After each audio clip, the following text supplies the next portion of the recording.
Grazie Presidente. Io devo dire la verità, ero all'inizio incerto se replicare o meno. In un processo come questo, in cui sono sicuro tutto ciò che si poteva dire è già stato detto da ognuna delle parti e è già stato tutto argomentato, c'è solo il rischio di ripetersi, e il motivo per cui avevo questo dubbio era fondamentalmente quello di non avere interesse ad appesantire ancora la discussione per lunghi giorni e forse essere concisi quantomeno nelle repliche e fare solo quelle che sono le indicazioni forti è la strada migliore, e quello è il programma che io mi accingo a porre in essere.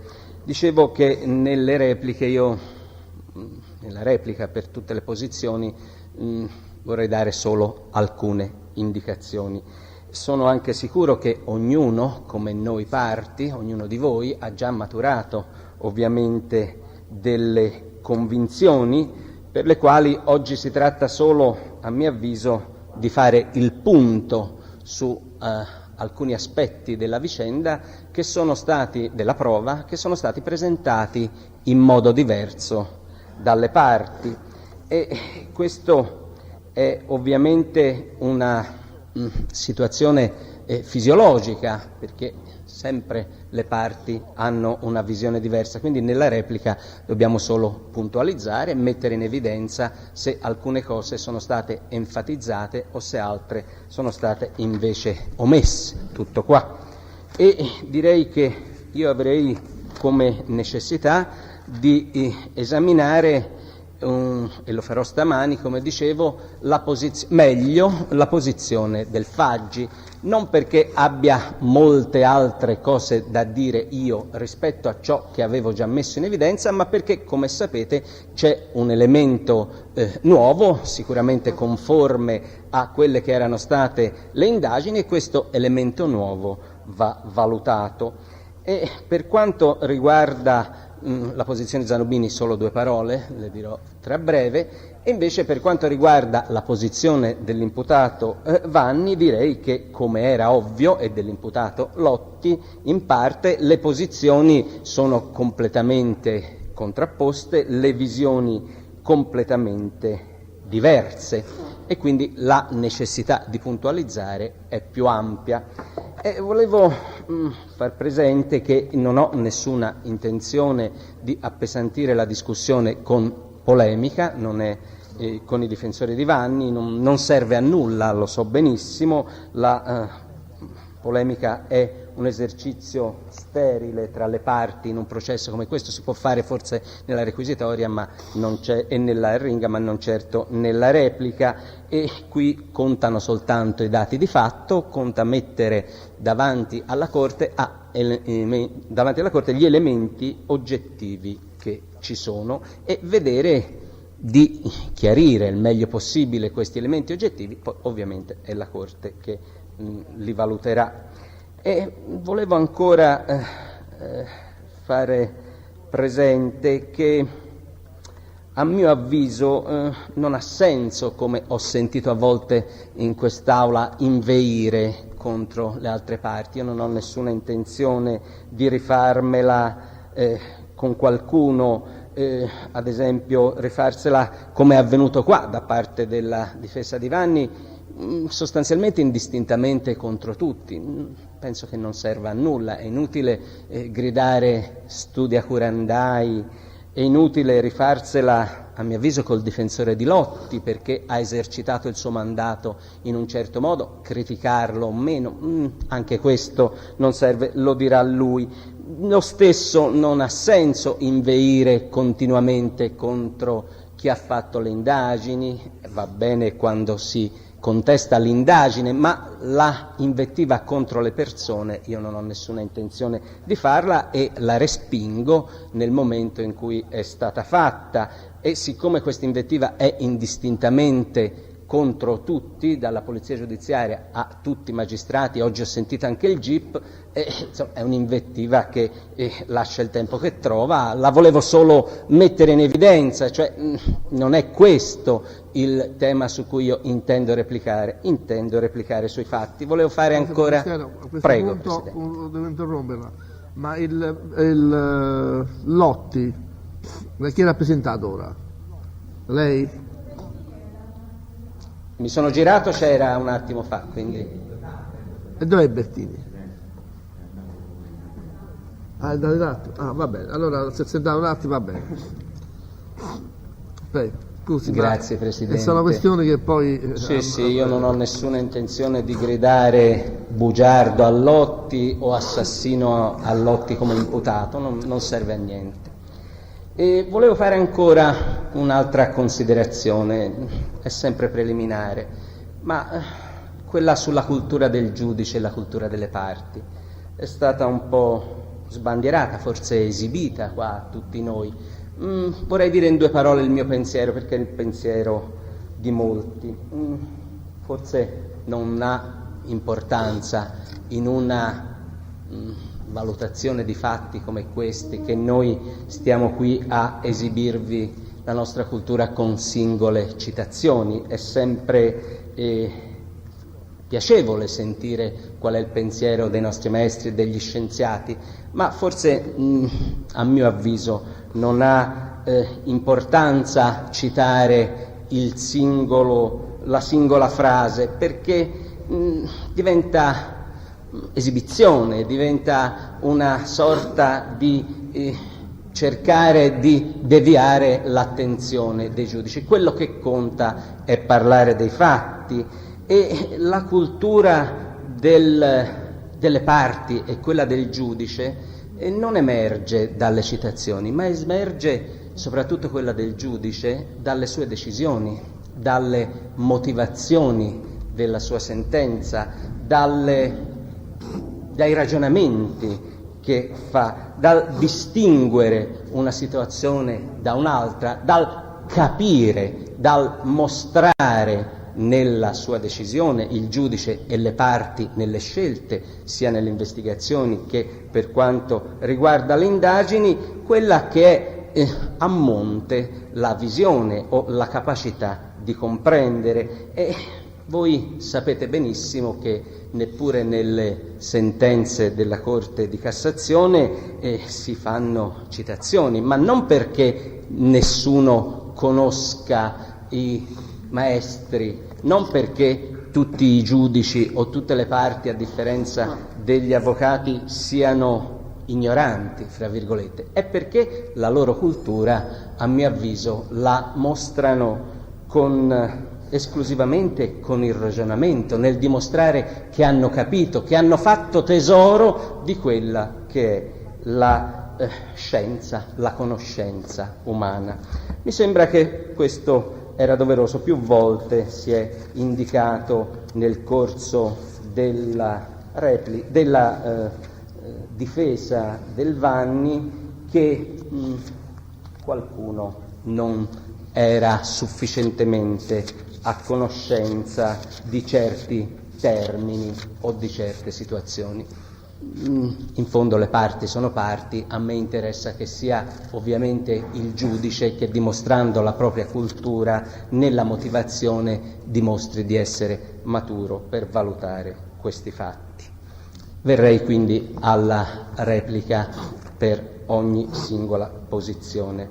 Partirei dalla posizione dell'avvocato Corsi e da quelle che sono state le indicazioni difensive a voi fornite dal suo difensore, avvocato Zanobini. Ho veramente pochissimo da dire, perché è stato esclusivamente un cercare da parte dell'avvocato Zanobini di puntualizzare dati di fatto.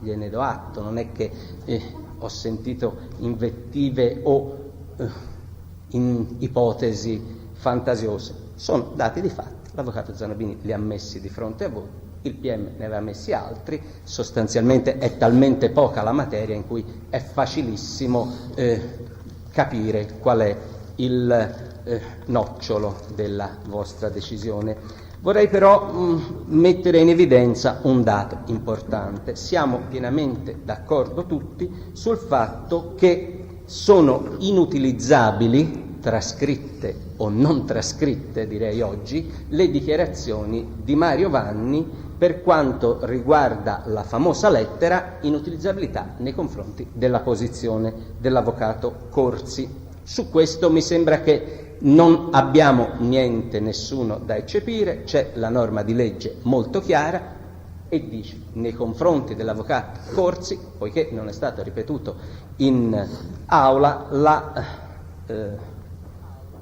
quella dichiarazione non è utilizzabile.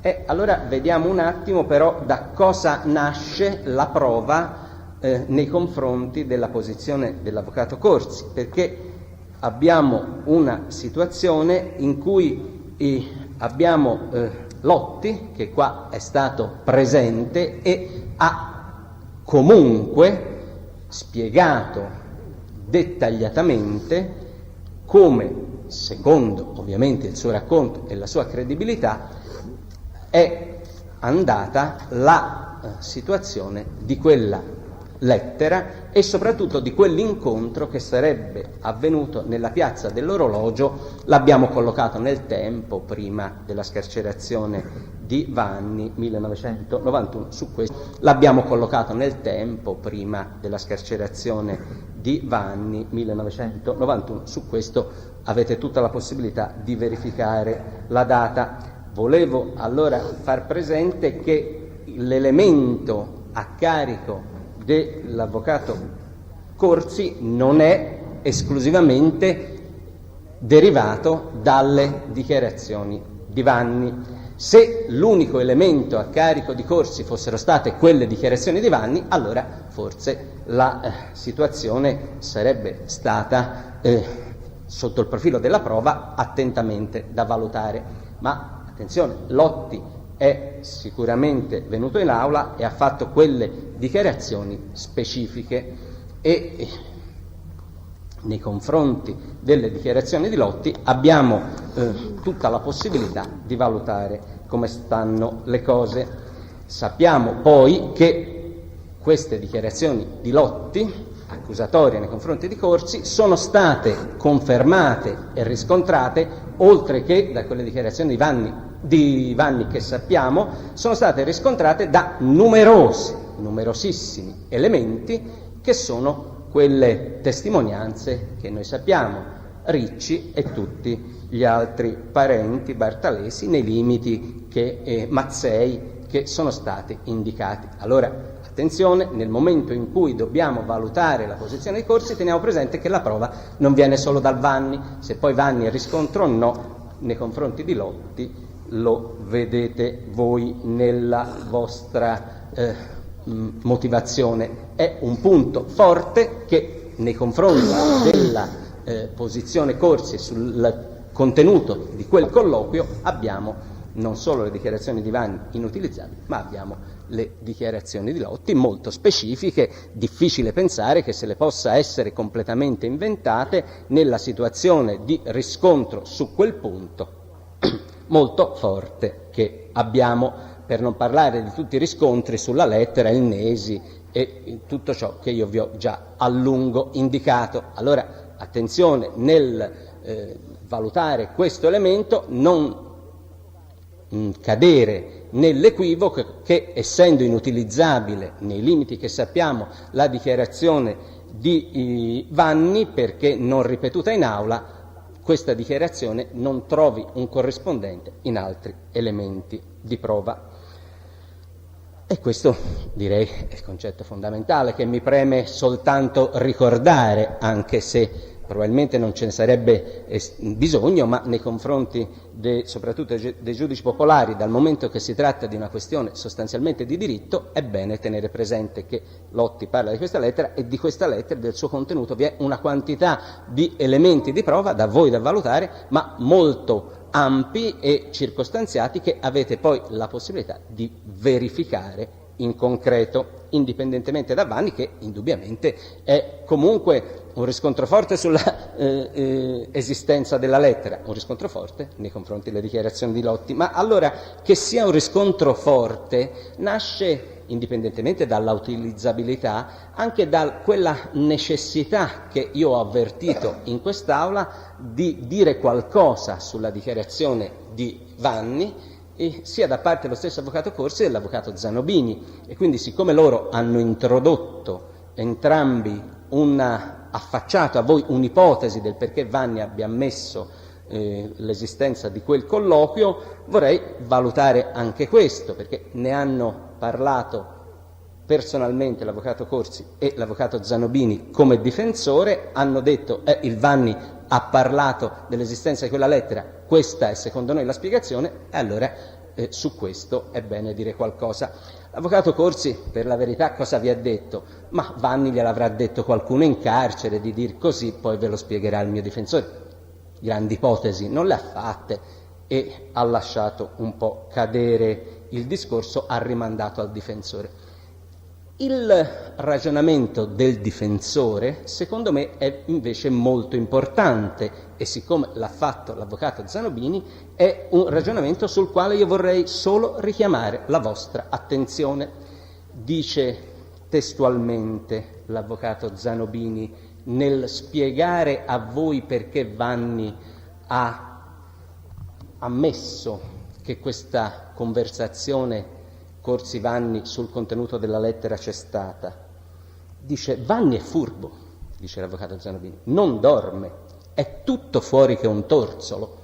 È un avvocato non di Vanni, non ha quel dovere di crederlo che hanno gli altri difensori e secondo me ha messo in evidenza ciò che già il PM vi aveva a lungo evidenziato. Altro che torzolo. Vanni è furbo, non dorme. Io ho usato parole diverse, ma ho evidenziato la stessa identica situazione. Vanni è tutto fuori che una persona che dorme, è furbo. Ve lo dice persino un difensore non interessato e quindi si pensa obiettivo.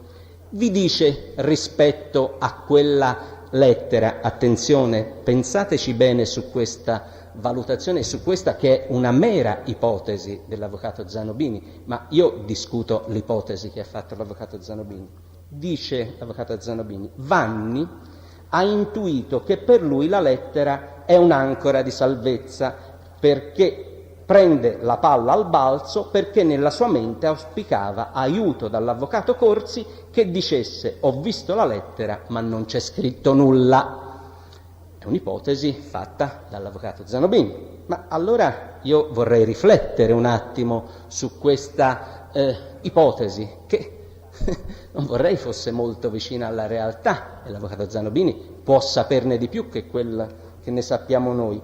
E quindi se il Vanni doveva ricorrere a Corsi per farsi dire da Corsi che la lettera non aveva un contenuto importante, è un Vanni che spera nell'aiuto di Corsi.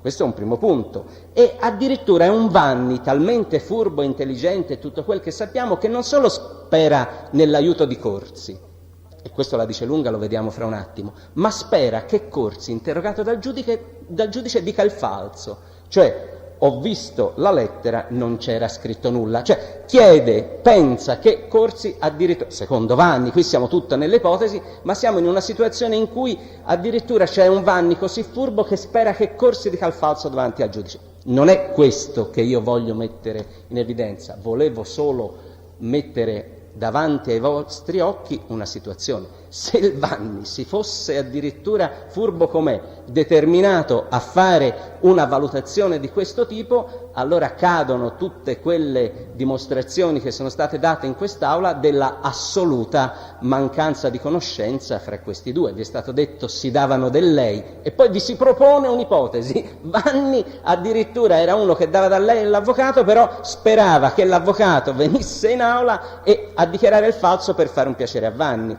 E che allora quel pranzo di cui parla la Bartalesi a casa del Vanni con il Corsi presente non sia un'ipotesi che persino l'avvocato Zanobini ha tenuto presente. Capite? C'è un Vanni che secondo Zanobini dovrebbe andare davanti al giudice a dire il falso, cosa che è avvenuta, perché questa è la contestazione, o comunque si cerca di provarla, e una situazione in cui, sia pure in termini completamente diversi, c'è il difensore di Corsi che ipotizza una comunanza tale che c'è un Vanni che si pone in una situazione di questo genere.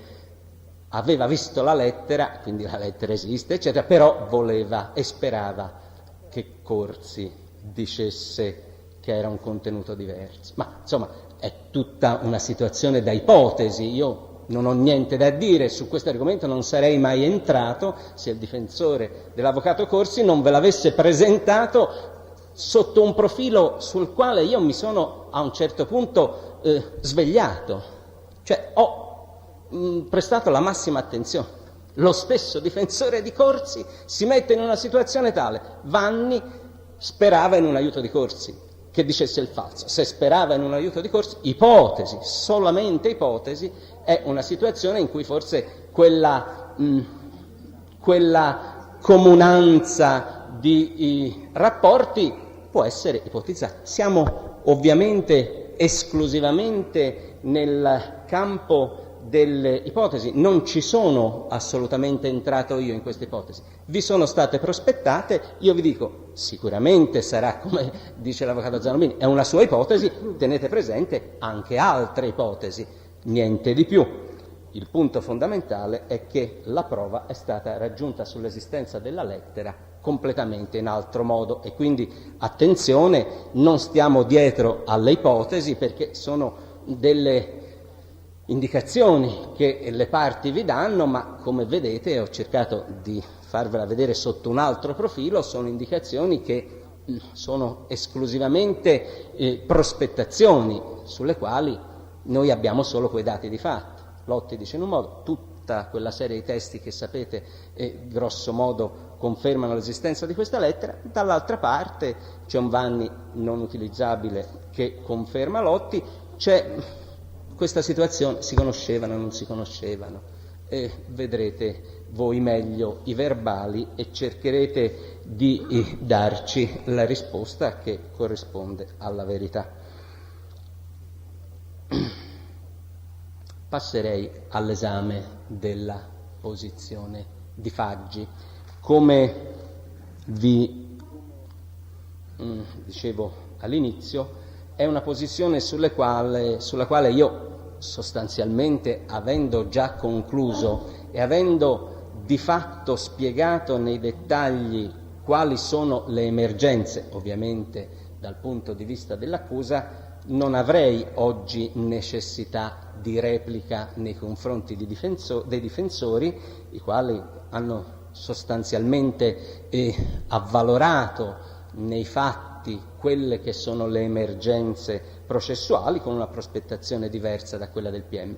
Il fatto nuovo, esaminiamo questo a fondo perché poi voi abbiate la possibilità di valutare anche questo fatto nuovo. Il fatto nuovo va visto completo, cioè le agende del 1981 entrambe e le ulteriori agende che abbiamo prodotto stamani mattina, prodotto per modo di dire che avevate già, che abbiamo materialmente messo a disposizione delle parti.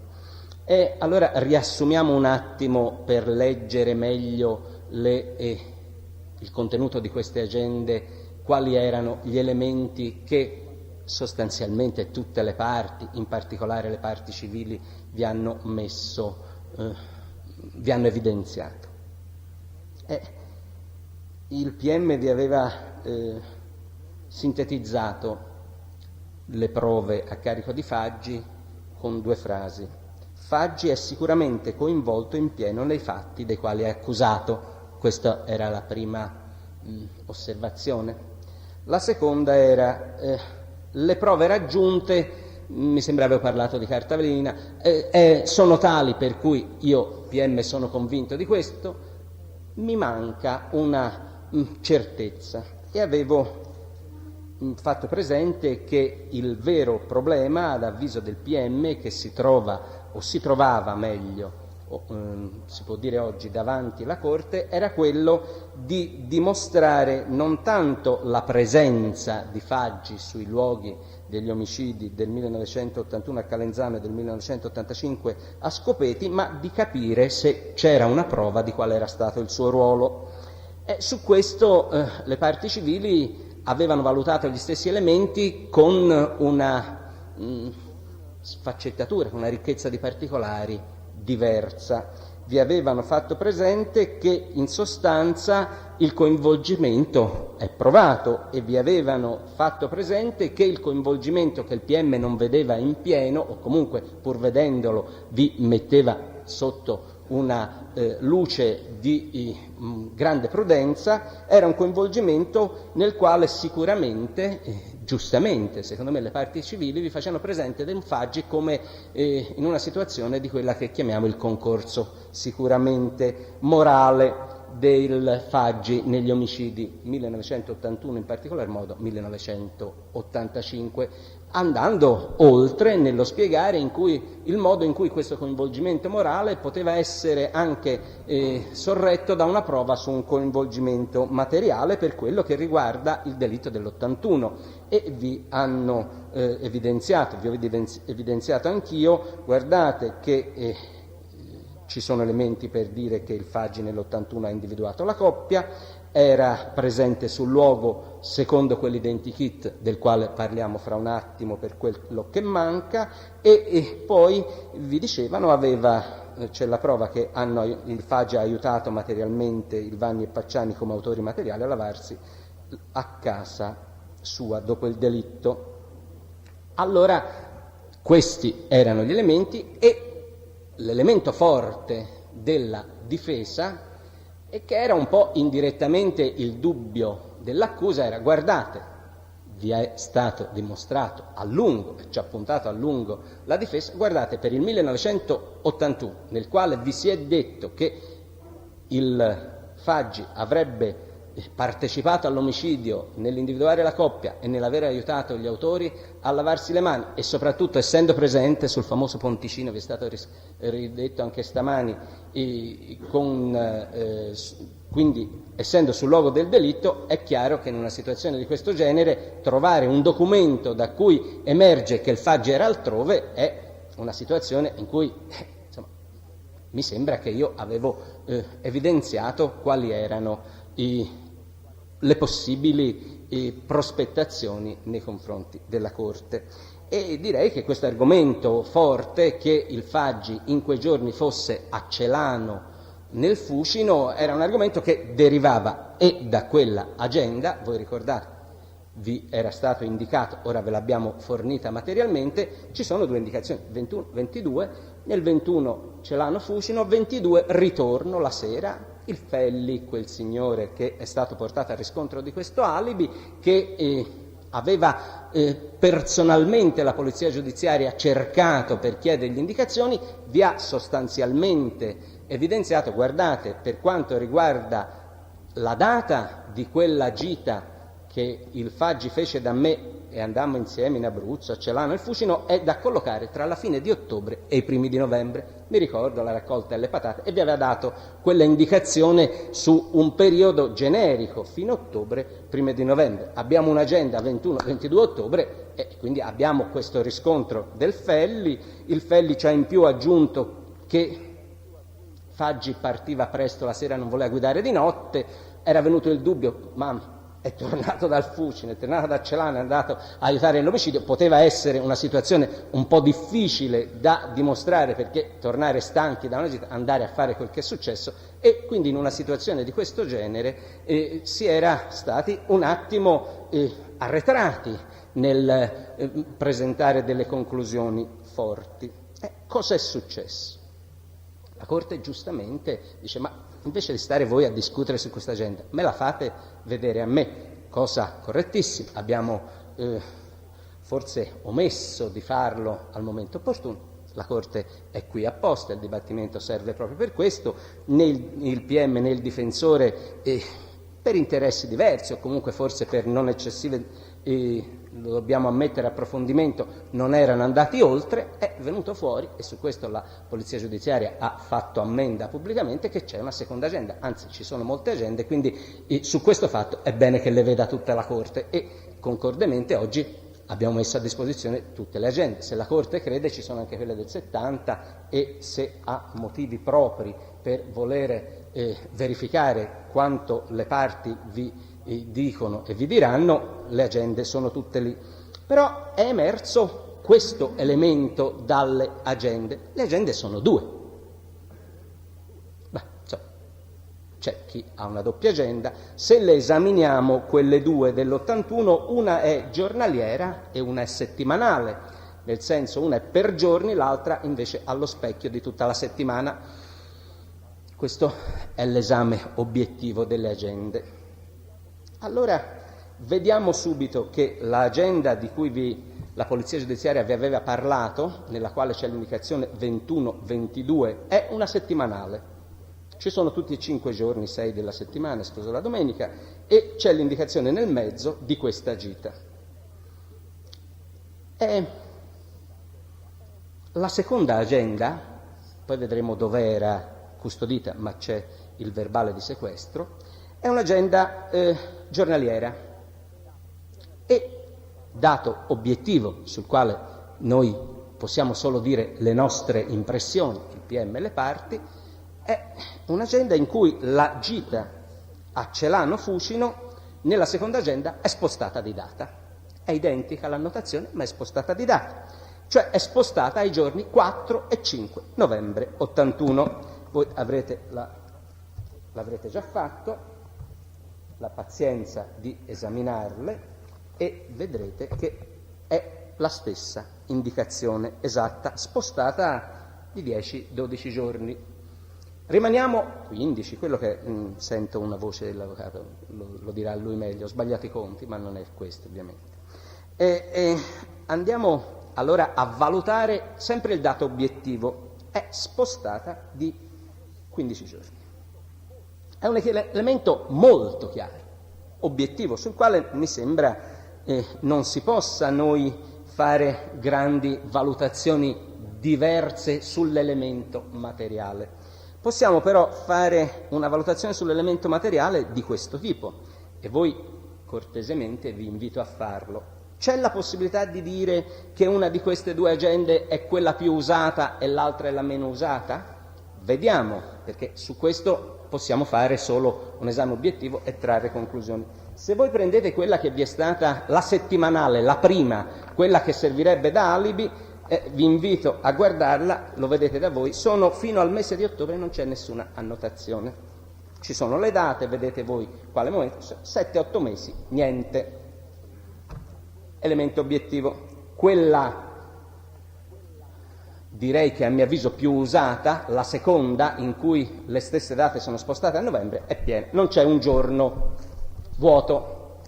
Questo è un elemento obiettivo. Io posso dedurre soltanto che una era quella, tra virgolette, vera, sempre a disposizione con i veri impegni, la settimanale, vogliamo dire, era una agenda di emergenza, quando non aveva l'altra, non so, fate pure le valutazioni che volete, non è questo il punto. Però il punto fondamentale, sempre in esame obiettivo del fatto, è andiamo a vedere se la gita potrebbe essere stata fatta il 4 e 5 novembre, dove era il 21 e 22. E direi qui, altro elemento obiettivo, qui poi le valutazioni le facciamo, c'è la prova che deriva da Faggi che il 21 e 22 ottobre il signor Faggi era a casa, non era nel Fucino. Lo scrive lui. Perché se voi guardate 21 ottobre, mi sembra leggere mercoledì, sì è mercoledì, la mattina sembra, al di là della difficile comprensione da chi è andato, era a Siena, poi era a Firenze, ma il 22, che è il giorno che ci interessa, guardate, è strano, anche oggettivamente le indicazioni sono solo sulle ore della mattina, ma anche questo ognuno fa, lo scrive dove gli pare, però che il 22 fosse in zona e non nel Fucino è dimostrato da elementi obiettivi. Dice, pagato tratta, lire 594.189. Insomma, le tratte non si vanno a pagare a Celano una tratta sua. Poi cortesemente. Anzi, se lo vuole dire io sto a sentire. Prego. Bene. Allora, accanto al quantum, che è 594.189 lire, c'è un nome, lasciamo fare, non lo so leggere, pagato tratta del 17.781, lasciato l'originale agosto. È un'annotazione, vogliamo dire è stata messa dopo, possiamo dire quello che vogliamo, prendiamo il dato obiettivo. Poi dice un'altra cosa, ore 15, non mettiamo sia scritto risponde nessuno. Allora, che abbia telefonato alle 15 e non rispondeva nessuno, è scritto al giorno 22 ottobre, interpretiamolo come vogliamo, però c'è questa annotazione, non risponde nessuno, che il signor, mettiamo sia Nasci, non so chi è, Nasci Luciano o altri nomi, ufficio, non lo so cosa c'è scritto, se il Faggi l'avesse voluto dire ce lo spiegava lui, però il discorso è non risponde, ore 15, sembra la classica annotazione fatta sul giorno che interessa. E anche qui io sull'elemento obiettivo di queste due agende non ho altre cose da dire. Vi metto in evidenza, ce ne sono due, una settimanale sembra a me, ma questa è valutazione, un'agenda un po' di emergenza, e c'è quella invece con tutti gli impegni in cui, salvo prova diversa, abbiamo forti elementi per dire che nel 21 e 22 era a Calenzano, era a Firenze, era a Prato, comunque non era a 200-300 km di distanza. Abbiamo l'altro dato a questo punto, ricordate, andate a verificare la deposizione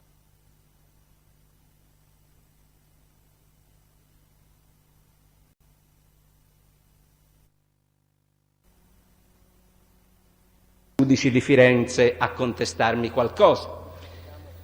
Ma vogliamo fare qualche passo avanti per pensare, per fare valutazioni ulteriori, come mai due agende? Vediamo un altro dato di fatto, emerge dal verbale di sequestro. Mi riferisco sempre a dati di fatto che distingo dalle valutazioni, perché tutti noi facciamo sempre così, o quasi tutti. Il primo elemento è questo, il reperimento e la custodia di queste agende. Se voi vedete il verbale di sequestro, le agende il Faggi le conserva in posti diversi. Alcune, sembra di capire quella attuale, siamo al 95-96, il giorno della perquisizione, ce l'ha nello studio. E nello studio, guarda caso, ha anche questa agenda del 1981 settimanale, la prima agenda che riguarda questo episodio lontano, e questa, fra l'altro, la cosa che ci interessa. Strano che uno conservi le agende che gli servono in quei giorni e un'agenda di, non so se ho fatto 15 anni prima. È un dato obiettivo, ognuno potrà dire quello che vuole. Tutte le altre agende sono invece nel garage, e nel garage c'è anche quella agenda più particolare che abbiamo visto, degna di attenzione da parte vostra. Possiamo dedurre qualcosa da questo? Ma possiamo solo dire che questa dell'81 era stranamente a disposizione del Faggi e l'altra, con un'annotazione molto più precisa, era in garage. Possiamo fare solo delle deduzioni e quindi rimaniamo solo al dato obiettivo. Allora andiamo avanti. C'è un elemento forte.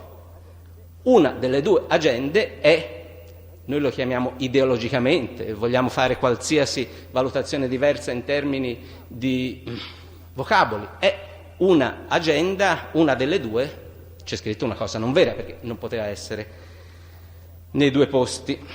Anche qui allora comincia a venire il dubbio forte, ma perché a disposizione c'era questa agenda che faceva l'alibi, in cantina no? Certo, se in cantina c'era un'agenda vera l'avrebbe buttata via, questo è un altro argomento forte, però non sappiamo la mentalità di Faggi, conserva tutto, può darsi che non possiamo poi pensare che uno che fa un'attività di rappresentante di Piastrelle, può essere coinvolto sì e no in alcuni fatti gravi, abbia quell'astuzia e quel pensiero di arrivare a distruggere. Questo non lo sappiamo, ce lo direte voi, però tenete ben presente che questo dato di fatto è una delle due falsa a disposizione, tant'è che la prima che viene trovata e esaminata è quella, ci sono due discordanze. Io vorrei intrattenervi un attimo, ma in breve, sul concetto di alibi, ma esclusivamente per farvi presente e ricordare ai giudici popolari che per quanto riguarda l'alibi è effettivamente la sussistenza di un alibi, un elemento del quale il giudice deve tenere ben conto nella sua motivazione. Però se l'alibi è falso o comunque appare falso, se l'alibi è mancato o se è un alibi fallito, la giurisprudenza è un attimino rigorosa e vedrete voi, io non voglio per forza portare l'acqua al mulino da una parte sola, ma l'alibi fallito, nel senso in cui uno vi offre un alibi e poi questo alibi è miseramente fallito perché è falso, la giurisprudenza è rigorosa, dice guardate, è prova, cioè occorre valutare negativamente l'alibi o comunque è un elemento da tenere ben presente. Io non è che su questo punto abbia niente di più da fornire a voi, è una indicazione che io sottopongo alla loro attenzione. È una indicazione che non può assolutamente essere trascurata. Allora dobbiamo cominciare a metterci nella ottica che aveva dipinto, secondo me giustamente a voi, la parte civile. E cioè, guardate che se, come io parte civile ritengo, ci siano tutti gli elementi che vi ho detto, dobbiamo entrare nella mente del Faggi e anche se non c'è la prova certa di quel che abbia fatto quella sera, dobbiamo però tenere presente che se abbiamo una circostanza alibi non così tranquillizzante, dobbiamo pensare se questo alibi fosse costruito vuol dire che nasconde qualcosa. E allora mettiamoci sotto questo profilo. Perché c'è questa doppia annotazione? Si può obiettivamente interpretare sotto questo profilo, cioè questo alibi può essere, questa indicazione costruita, la vera gita a Celano può essere avvenuta in novembre, come dice o come ipotizza Alfelli, e allora può essere proprio vera, come sembra obiettivamente vera, quella doppia annotazione del 21-22 ottobre su quell'agenda. Se così fosse, abbiamo la prova che il Faggi in quei giorni era a casa. Allora cosa abbia fatto in quei giorni lo dobbiamo valutare sulla base degli altri elementi. Cosa ha materialmente fatto? Sicuro, noi abbiamo dubbi, non era nel Fucino. Allora vediamo quali erano gli elementi forti a carico del Faggi, per i quali le conclusioni che sono state prese le conoscete già, e valutiamo questi elementi forti che c'erano già insieme a questa annotazione e questo alibi che lascia sicuramente a disagio, sicuramente, perché è una situazione obiettiva nella quale non possiamo non prendere in seria considerazione la notazione circa impegni del Faggi il 21-22 ottobre. Riassumo solo quelli che erano gli altri elementi e vedrete voi che tutta la posizione Faggi va attentamente valutata sulla base delle indicazioni di tutte le parti, perché non è assolutamente possibile superare quella indicazione 21-22 ottobre nel senso che Faggi era sicuramente al Fucino. No, questa prova non è stata fornita, anzi c'è quest'altra in cui una presenza di Faggi a Calenzano a casa in quei giorni è forse certa, no, ma comunque deriva da quella stessa fonte che aveva offerto lui. Allora gli altri elementi sono, guardate, ricordiamoceli, Pacciani, Vanni e Faggi si conoscevano, si conoscevano da prima del delitto dell'81, comunque dagli anni 78-79, tutte le persone che vi hanno dato queste indicazioni io non ve le sto a riassumere, le avete voi, è un dato certo, e avete quell'elemento oggettivo delle agende 77, del calendario, delle cartoline, quindi la conoscenza c'è. Che Faggi frequentava San Casciano, era stato visto più volte da diverse persone con Pacciani e Vanni, ma lo dicono tantissime persone, lo dice quel verbale di Vanni che agli atti. Mi sembra che le contestazioni su quei verbali vanno esaminate in altra sede. I verbali sono lì, leggeteveli, poi io li ho già indicati a suo tempo e vedrete la credibilità o meno, la valuterete voi. D'altronde Vanni ha tutto il diritto di dire quello che crede, è un imputato. Però tenete presente che in alcuni momenti, in alcuni verbali, ora qua sembra di capire tutti questi verbali, dobbiamo dubitarli, poi domani ne parliamo ovviamente, però sono verbali talmente lontani nel tempo, non c'era interesse di Vanni a dire cose diverse, in cui dà indicazioni sulla conoscenza di Faggi. Lui lo addebita subito, dice no, conosceva Pacciani. Ma poi ci sono, valgono a nulla le identiche abitudini sessuali, i falli, valgono quel che valgono, non è che è lì l'elemento centrale, però è un elemento che di compatibilità molto forte. 2 parole sull'identikit, perché che quell'identikit abbia una certa importanza in questo processo si deduce dal modo in cui vi viene giustamente, correttamente contestato. Attenzione, quando vi si dice che Faggi ha quella caratteristica capigliatura a V, che i testi Parisi e Tozzini non avrebbero visto, ci si dimentica di dire, ci si può dimenticare tutti, che la signora Parisi, la più attenta, vi dice che non aveva visto bene la testa perché c'era il tettino della macchina buio, non mi ricordo, leggete voi il verbale, io vi do solo l'indicazione. Attenzione, perché quella caratteristica dei capelli potrebbe essere spiegata da questo dato di fatto, niente di più. L'identikit è lì.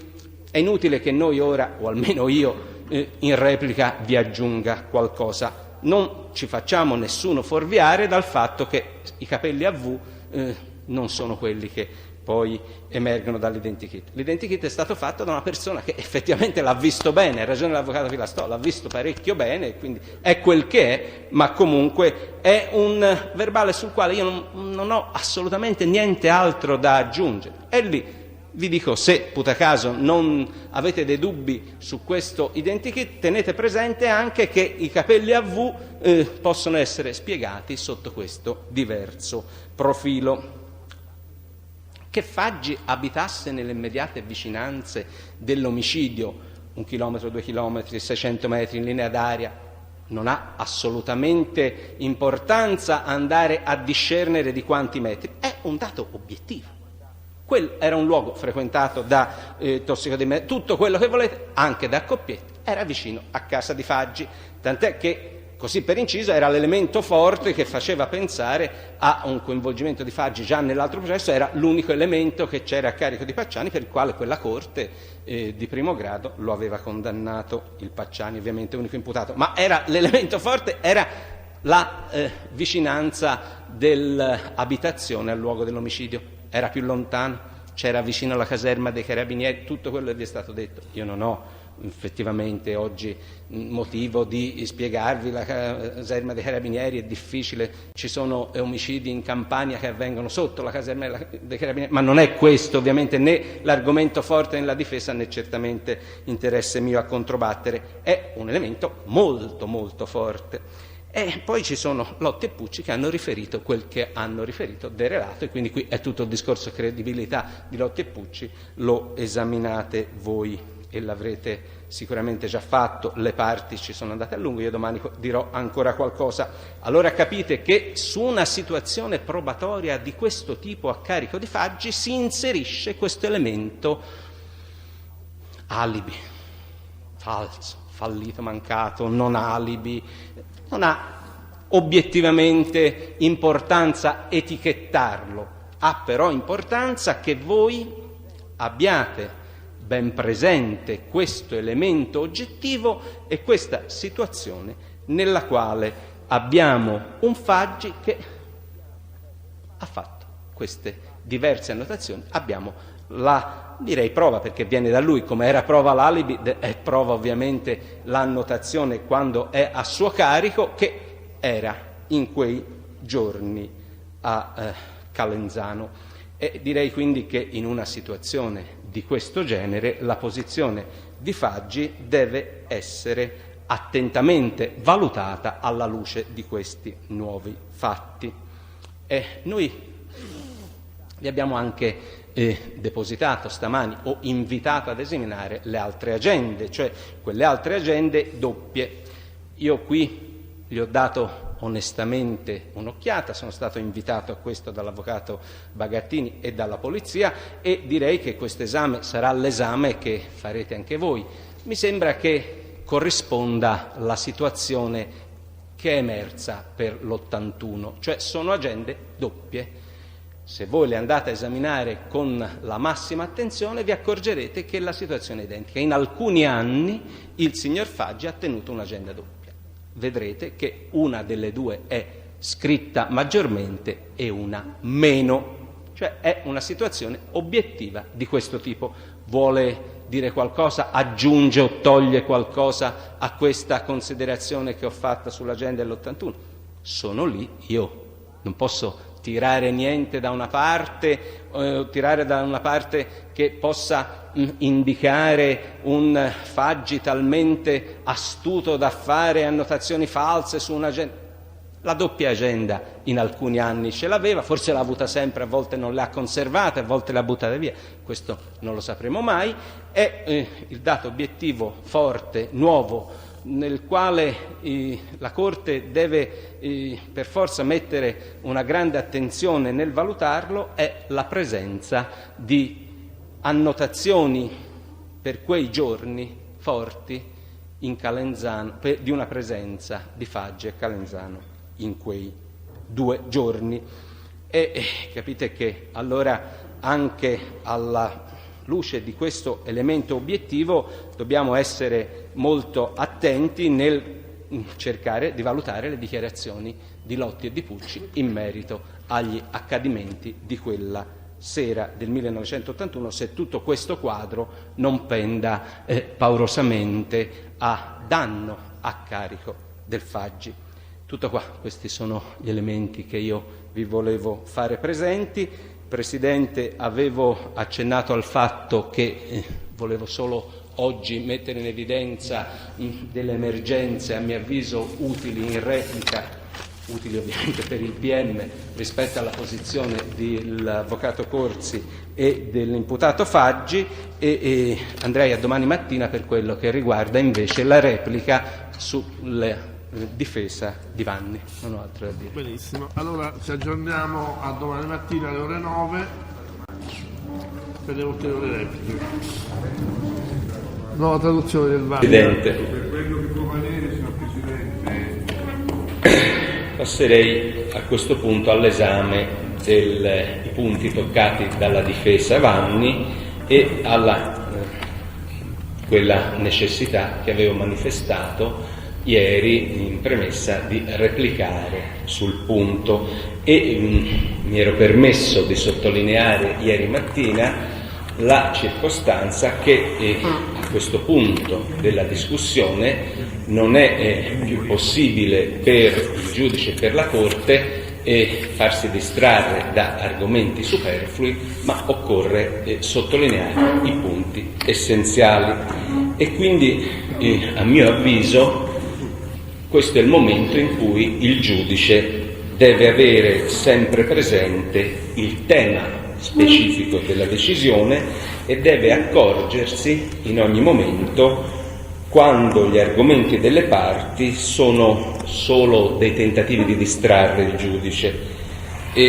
giudice da quelli che invece sono gli argomenti veri, perché mi sembra di dover sottolineare che una parte della difesa Vanni ha cercato di, ora lo vedremo, percorrere questa strada e ha a mio avviso, abilmente, correttamente, nei limiti della legittimità, ovviamente, cercato di distrarre un po' il giudice da questi argomenti, portando fatti e considerazioni non strettamente pertinenti. Forse in replica bisogna cercare di stringere e bisogna vedere solo le emergenze probatorie, quelle attuali, e non tenere presente quelle emergenze probatorie che erano emerse ma che sono superate da dati di fatto successivi non discutibili in questo momento.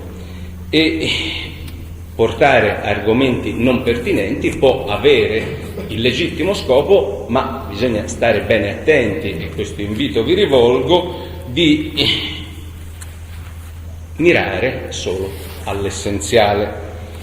Allora, per quanto riguarda gli argomenti della difesa Vanni, la replica, perché questo prevede il nostro ordinamento processuale, deve essere puntigliosa, puntuale, specifica, solo su argomenti di cui voi vi siete interessati in questo processo, e su questo punto il PM è costretto proprio a replicare, perché vi dicevo c'è questa necessità ovviamente del PM di sottolineare a voi quali sono gli elementi importanti e cercare di evidenziarli nei minimi particolari.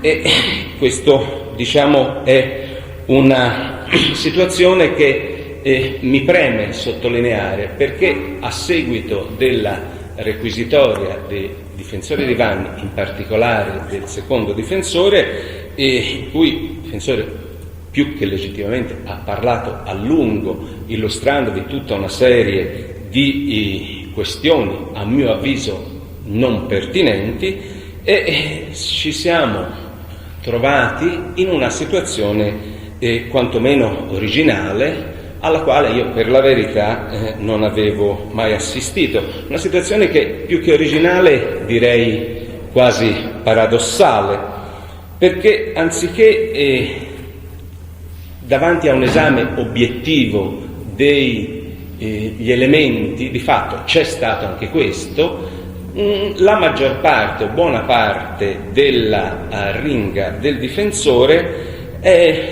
stata, mi è sembrata, l'attività, potrei dire, di un professore a scuola che ha bocciato indistintamente tutti i suoi allievi.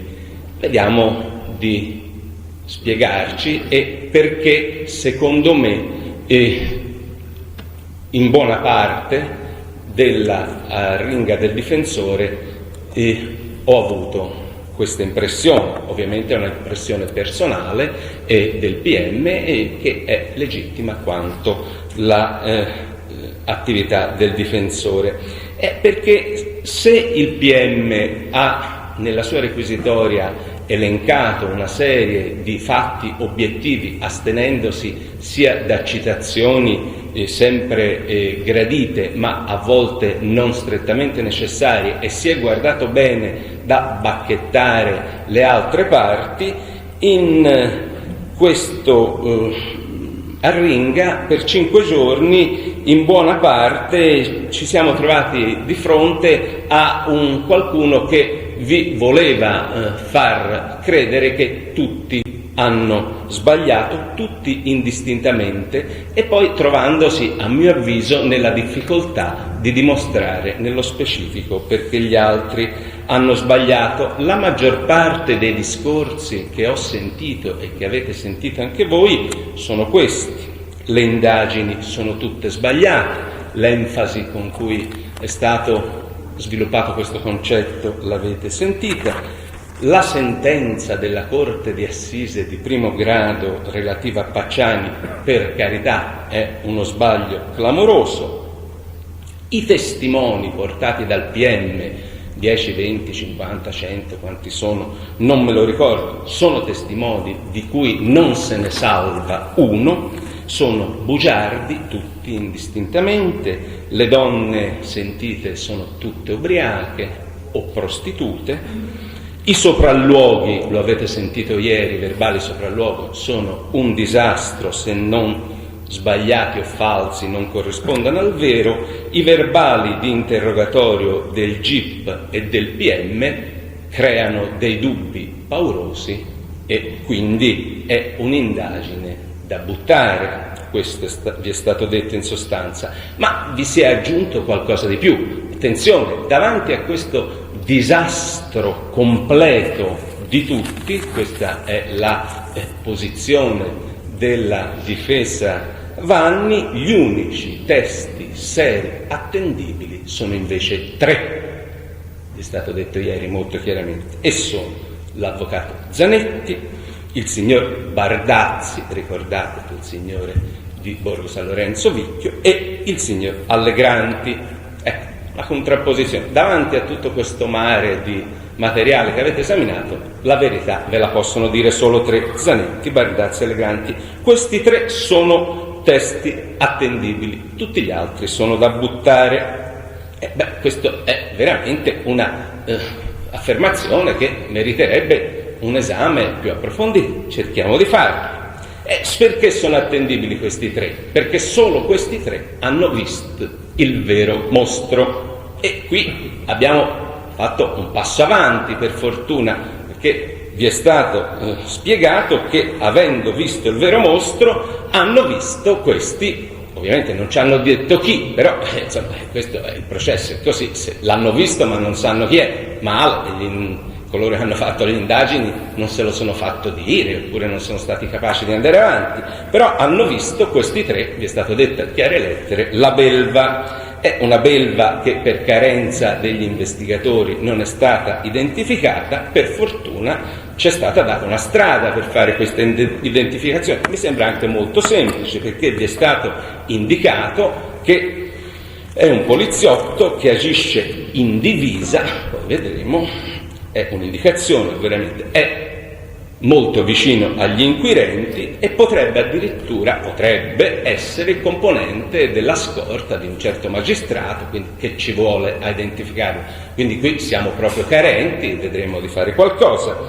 E di fronte a questa prospettazione di verità, in cui manca soltanto il nome della scorta, mi sembra la dottoressa Della Monica ha 4 o 5 agenti, quindi ora li identifichiamo subito, poi vedremo se è necessario, se troviamo qualcosa li porteremo, ma insomma, attenzione, perché davanti a quel materiale, sia pure idoneo o non idoneo, ma sul quale si doveva discutere, no, ci sono solo 3 testi.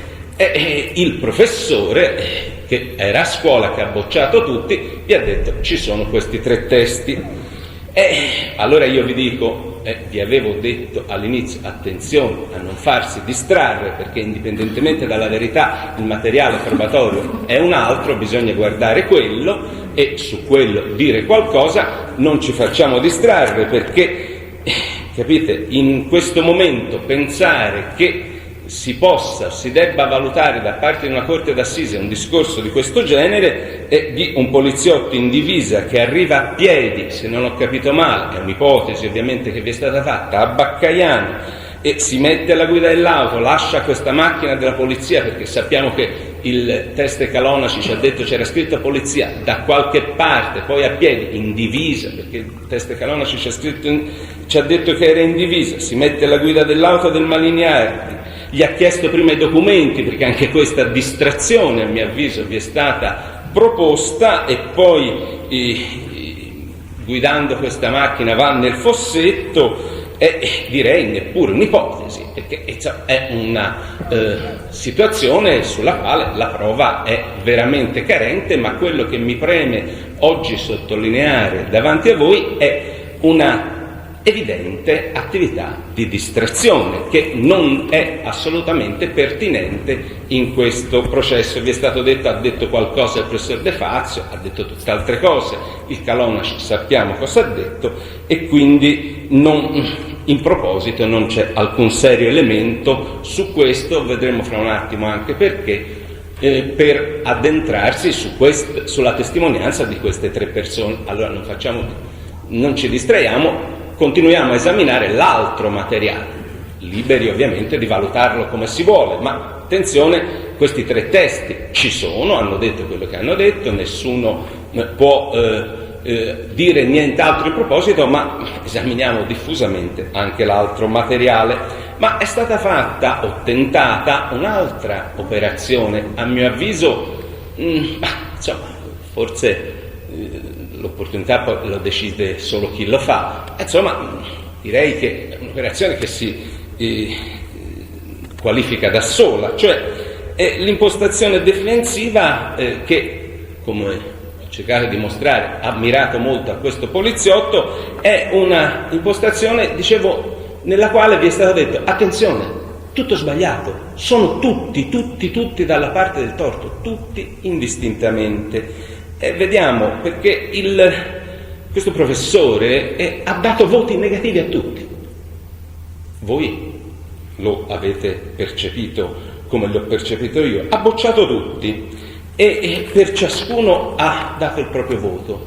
Poi in 5 giorni avete sentito i giudici, quelli pesantemente bacchettati dal professore sono stati i giudici. Il primo è il giudice di quella sentenza di primo grado, i 6 giudici popolari, il giudice Latere, il presidente Ognibene. È tutta colpa loro se voi siete stati qua un anno dietro a questo dibattimento, rendetevene conto, perché giudici tutti hanno chinato la testa e hanno creato le basi di questa indagine, assolutamente inutile, come sapete, perché addirittura quel giudice lì ci ha indicato persino quali potevano essere gli autori su cui dovevamo fare l'indagine, cioè Vanni, Faggi, Lotti forse non ne aveva parlato, però questo giudice è assolutamente un giudice che ha fatto un danno, per carità, ma come mai al presidente Ognibene questa procura di Firenze, la questura di Firenze gli è stata dietro? Per carità, tutto sbagliato. Il GIP è stato bacchettato di questo processo in modo veramente pesante, perlomeno un paio di volte, perché il presidente della sezione GIP, dottor Lombardo, vi è stato detto, ha redatto verbali interrogatorio del Vanni che non corrispondono alle trascrizioni. Lo vedremo tra un attimo, perché questa è una, direi, illazione. Vediamolo, perché tutto quello che è successo è nel meccanismo della legge. Peggio ancora, vi era stato detto, ha condotto il GIP l'incidente probatorio di Lotti in modo non perfettamente corretto, tant'è che a suo tempo il suo difensore aveva detto qualcosa. Ricordate che il GIP giustamente aveva reagito nei termini.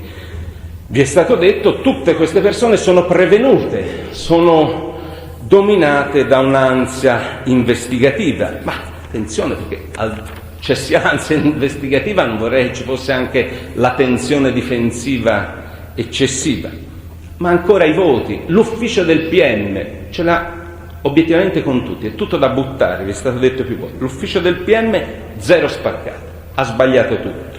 4 magistrati della Procura della Repubblica di Firenze, il procuratore della Repubblica dottor Vigni, il procuratore aggiunto dottor Ferì, 2 sostituti, addirittura si sono permessi di fare un confronto, vi è stato detto ieri, poi vedremo nel dettaglio cosa è successo, nel quale confronto tra Lotti e Pucci, e ci siamo permessi di far dire al Pucci nel confronto cosa aveva detto lui, compresi i nomi delle persone, Vanni e Pacciani, che avevano visto. Su questo la Procura ha sbagliato, lo vediamo fra un attimo, è sicuramente da bocciare. Gli investigatori, perché il professore ha continuato, gli investigatori, per carità, credo che la parola del dottor Giutter è stata pronunciata 50-100 volte e ha seguito senza reagire le indicazioni della sentenza Ognibene. Questo è il primo appunto che gli è stato fatto. Iussu iudici, non si è permesso nemmeno di mettere in dubbio la necessità di quell'indagine, come se la polizia, che agisce sia di iniziativa che su delega, possa permettersi di non seguire una delega. E altro, ne cito qualcuno, altra colpa di cui si è macchiato il dottor Giutteri: non ha perquisito la casa dove Lotti abitava fino al 1988. Macroscopico errore, lo vediamo fra un attimo.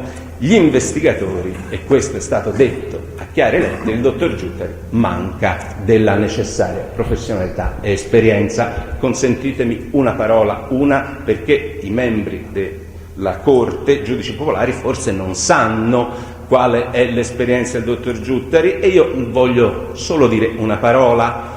Oltre a essere un primo dirigente con 20 anni di esperienza, il dottor Giuttari è la persona che, quale componente della DIA, Direzione Investigativa Antimafia, ha fatto le indagini relative al processo che si è tenuto nell'aula accanto, cioè quello per le stragi di cui tutti siamo a conoscenza, e in questa indagine ha consentito al PM di arrivare a giudizio nei modi che sappiamo. Quindi successivamente, dopo questa sua attività alla DIA, il procuratore della Repubblica di Firenze, il dottor Vigna, mi sembra correttamente, dovendo indicare o scegliere un investigatore con una grande professionalità a cui affidare questa indagine, meglio non poteva cascare. Questi sono dati obiettivi, li ho voluti ricordare ai giudici popolari per confutare quelle continue illazioni sulla scarsa professionalità e o esperienza degli investigatori.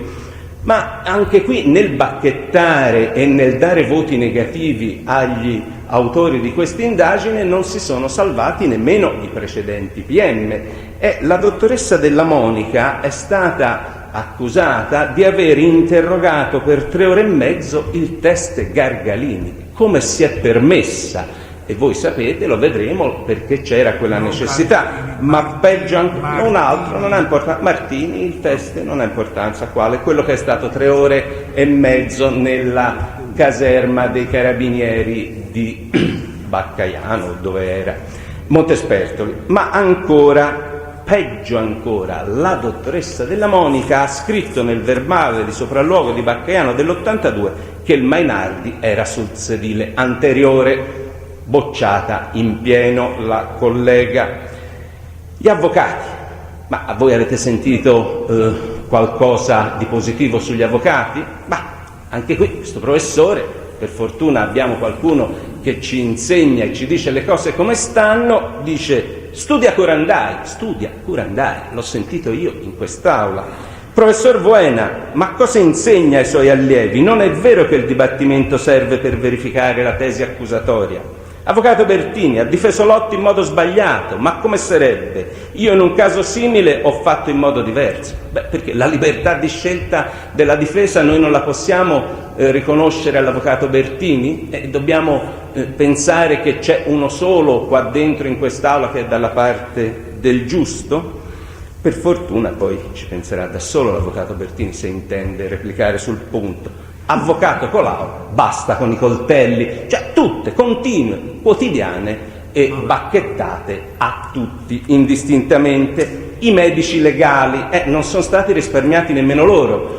Professor Maurri, ma lei con 40 anni di professione di medico legale ci dice che l'omicidio del 1985 a Scopeti è stato fatto di domenica? Ma come, non sa lei in 40 anni di professione nemmeno distinguere la mosca per dire che, come dico io professore, che è avvenuto di sabato? Il professor Maurri ha sbagliato in pieno. A questo punto il nostro professore, evidentemente, trovandosi davanti a un altro professore, ha fatto da preside.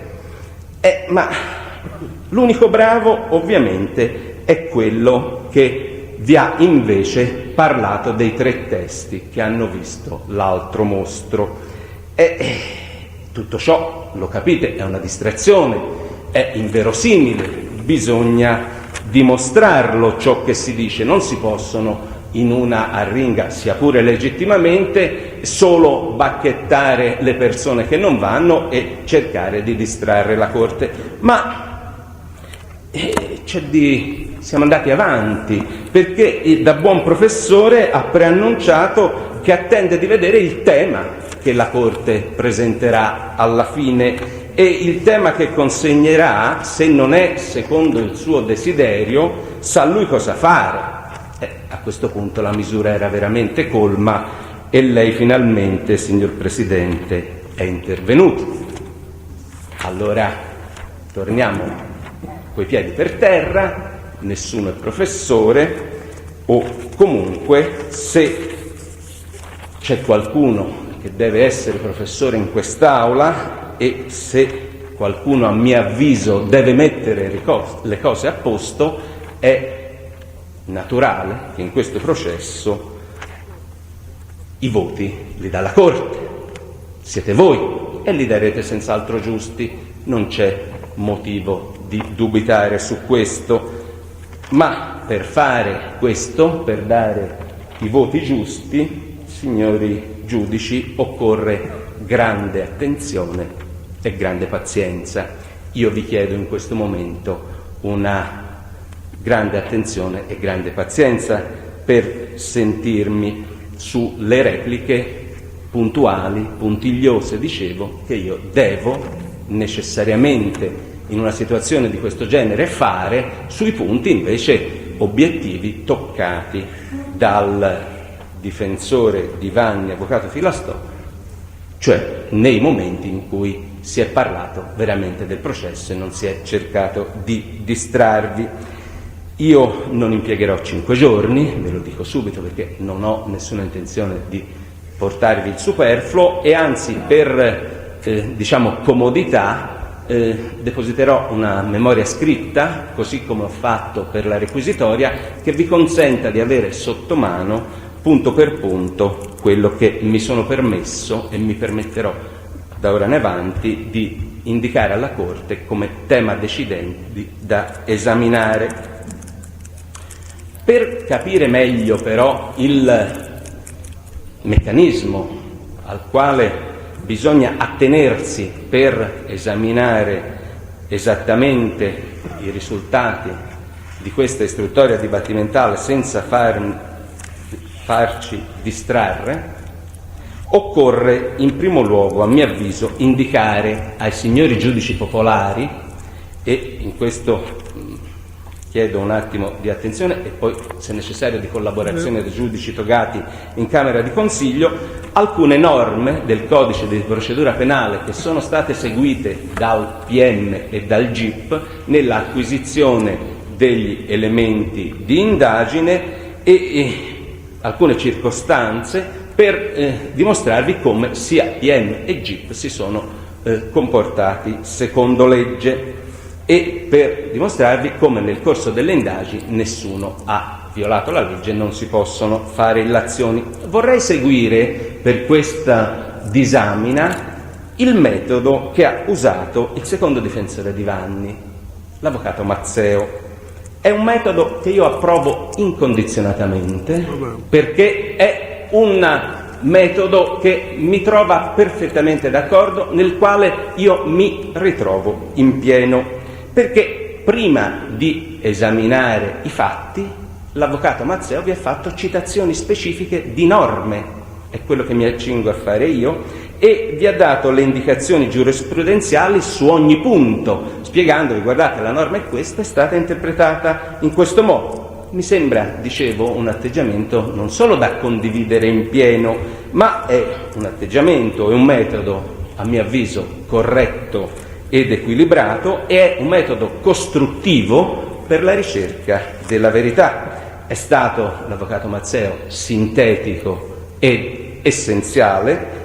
Per me è più facile replicare all'avvocato Mazzeo perché abbiamo parlato con lo stesso linguaggio, mi consenta di dirlo. Non siamo ovviamente d'accordo nel merito delle conclusioni, né io con l'avvocato Mazzeo, ma questo è fisiologico, è nel processo.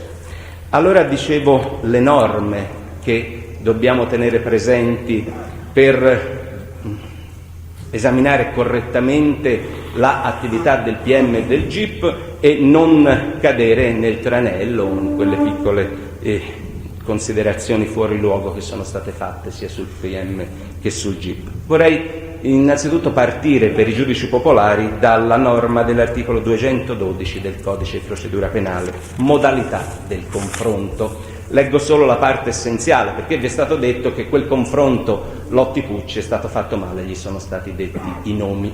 Insomma, un attimo di pazienza, vediamo voi esaminerete come stanno le cose. La norma è questa: il giudice, richiamate le precedenti dichiarazioni ai soggetti tra i quali deve svolgersi il confronto, chiede loro se le confermano, quindi richiamate le precedenti dichiarazioni, senza omissis, o se le modificano, invitandoli ove occorra alle reciproche contestazioni. Nel verbale è fatta menzione delle domande rivolte dal giudice, delle dichiarazioni rese dalle persone messe a confronto e di quanto altro è avvenuto durante il confronto. Cortesemente leggete poi quel verbale di confronto Lotti e Pucci e vedrete se il procuratore della Repubblica di Firenze, il dottor Vigni, il dottor Fleury aggiunto e i due sostituti presenti hanno o meno adempiuto al precetto di questo articolo 212. È ovvio che quando si fanno delle contestazioni bisogna far dire all'altro cosa ha detto, se no che senso ha fare il confronto? Comunque lo dice la norma.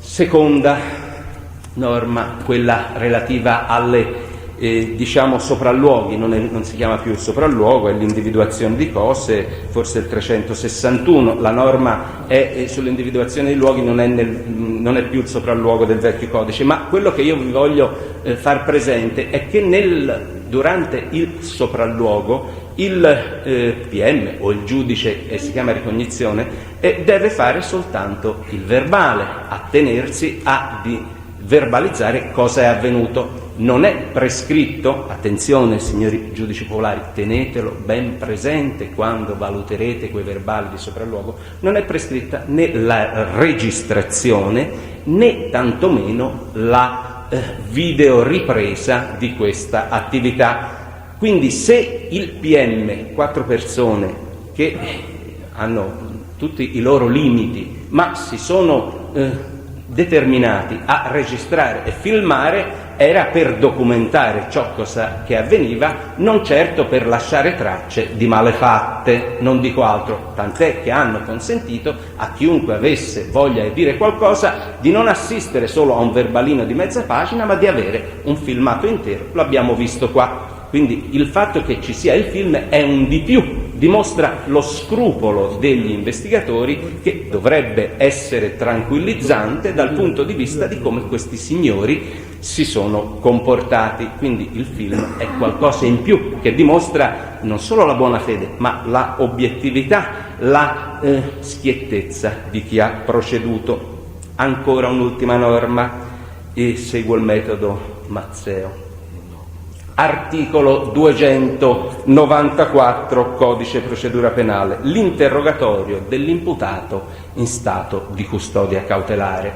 Qui occorrono delle precisazioni perché voi possiate meglio capire quello che vi è stato detto ieri in merito a quegli interrogatori di Vanni, nei quali la trascrizione non corrisponderebbe alla perfezione con il verbale in forma riassuntiva. La norma, non è il 294 che ci interessa, l'ha ricordato il Presidente poco fa, è il 141 bis del Codice Procedura Penale, nel quale si dice: ogni interrogatorio di persona che si trovi a qualsiasi titolo, in questo caso leggiamo Vanni, in stato di detenzione e che non si svolga in udienza, deve essere documentato integralmente, a pena di inutilizzabilità. Ha ragione l'avvocato Chilastò, ma è stata fatta la registrazione, deve essere documentato con mezzi di riproduzione fonografica audiovisiva, cioè è necessario che ci sia la bobina, attenzione,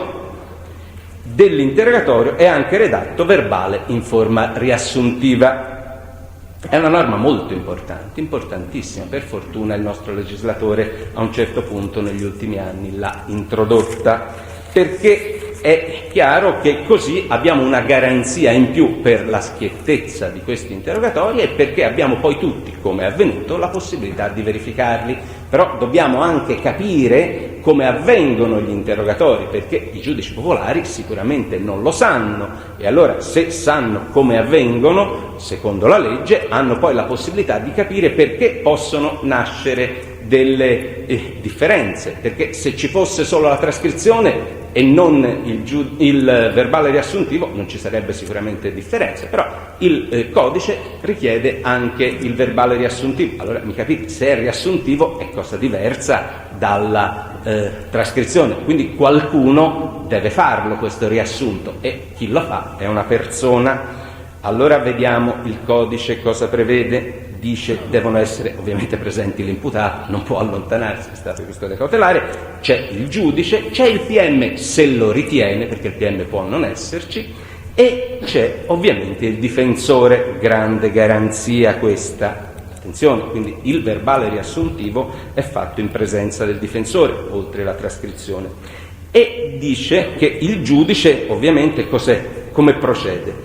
Fa il verbale in forma riassuntiva di quanto lui giudice ha sentito, indipendentemente dalla macchina che ha registrato. Quindi il verbale è sì un attimo importantissimo che proviene dal giudice, l'ha fatto lui con le proprie parole, ma è ovvio che si chiama addirittura verbale riassuntivo, cioè è una sintesi di quello che il giudice ha percepito, ha sentito e in presenza dell'imputato e del difensore ha poi riassunto.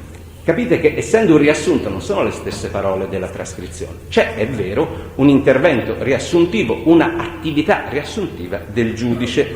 E come si è comportato, come si comportano normalmente i giudici, come si è comportato, io ero presente in quegli interrogatori, il presidente della sezione G, non è l'ultimo uditore giudiziario arrivato al Tribunale di Firenze, il presidente della sezione G, diamogli quantomeno un beneficio dell'esperienza, si è comportato come tutti ci comportiamo quando facciamo un verbale, cioè ha preso appunti, al termine dell'interrogatorio ha redatto il verbale, al termine dell'interrogatorio, quando poi faceva il verbale riassuntivo, è stato spento il registratore. Questo avviene normalmente. In questa fase può capitare, sarà successo, non lo so, che il giudice abbia poi fatto, forse, non lo so, vedetelo voi, qualche ulteriore domanda nella fase in cui ha fatto sottoscrivere il verbale, in quel caso ha scritto a domanda risponde.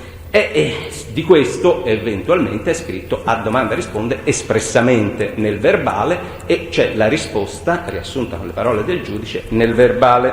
È chiaro che a questo punto la situazione voi la capite, sono un riassunto, una sintesi di quanto ha detto l'imputato, ma la garanzia migliore che viene circa la veridicità del contenuto viene dalla sottoscrizione di esso giudice, che è persona che fino a querela di falso ha scritto la verità e che è stato sottoscritto dall'imputato. L'imputato può avere capito più o meno cosa è successo, ma le parole le ha detto lui, e soprattutto del suo difensore. Direi che se voi vedete quei verbali e le eventuali contraddizioni, che non ci sono assolutamente, ma vi invito ad andarle a vedere nei dettagli, nascono in una situazione di questo genere, perché se non fosse previsto il verbale in forma riassuntiva, allora è chiaro che potrebbe avvenire che le parole sono quelle esatte. Dovendo qualcuno fare il riassunto, riassumere, voi sapete che è un concentrare, dire con parole diverse ciò che ha detto la parte. Tutto qua. Direi che anche in quei verbali di Vanni davanti al GIP, mi sembra siano il 13, il 16 di febbraio 96 e quelli successivi, il signor Presidente della sezione GIP ha applicato solamente la legge. Voi lo potrete verificare. Passiamo quindi, dicevo, fatte queste premesse, a esaminare i singoli argomenti difensivi e, dove è necessario,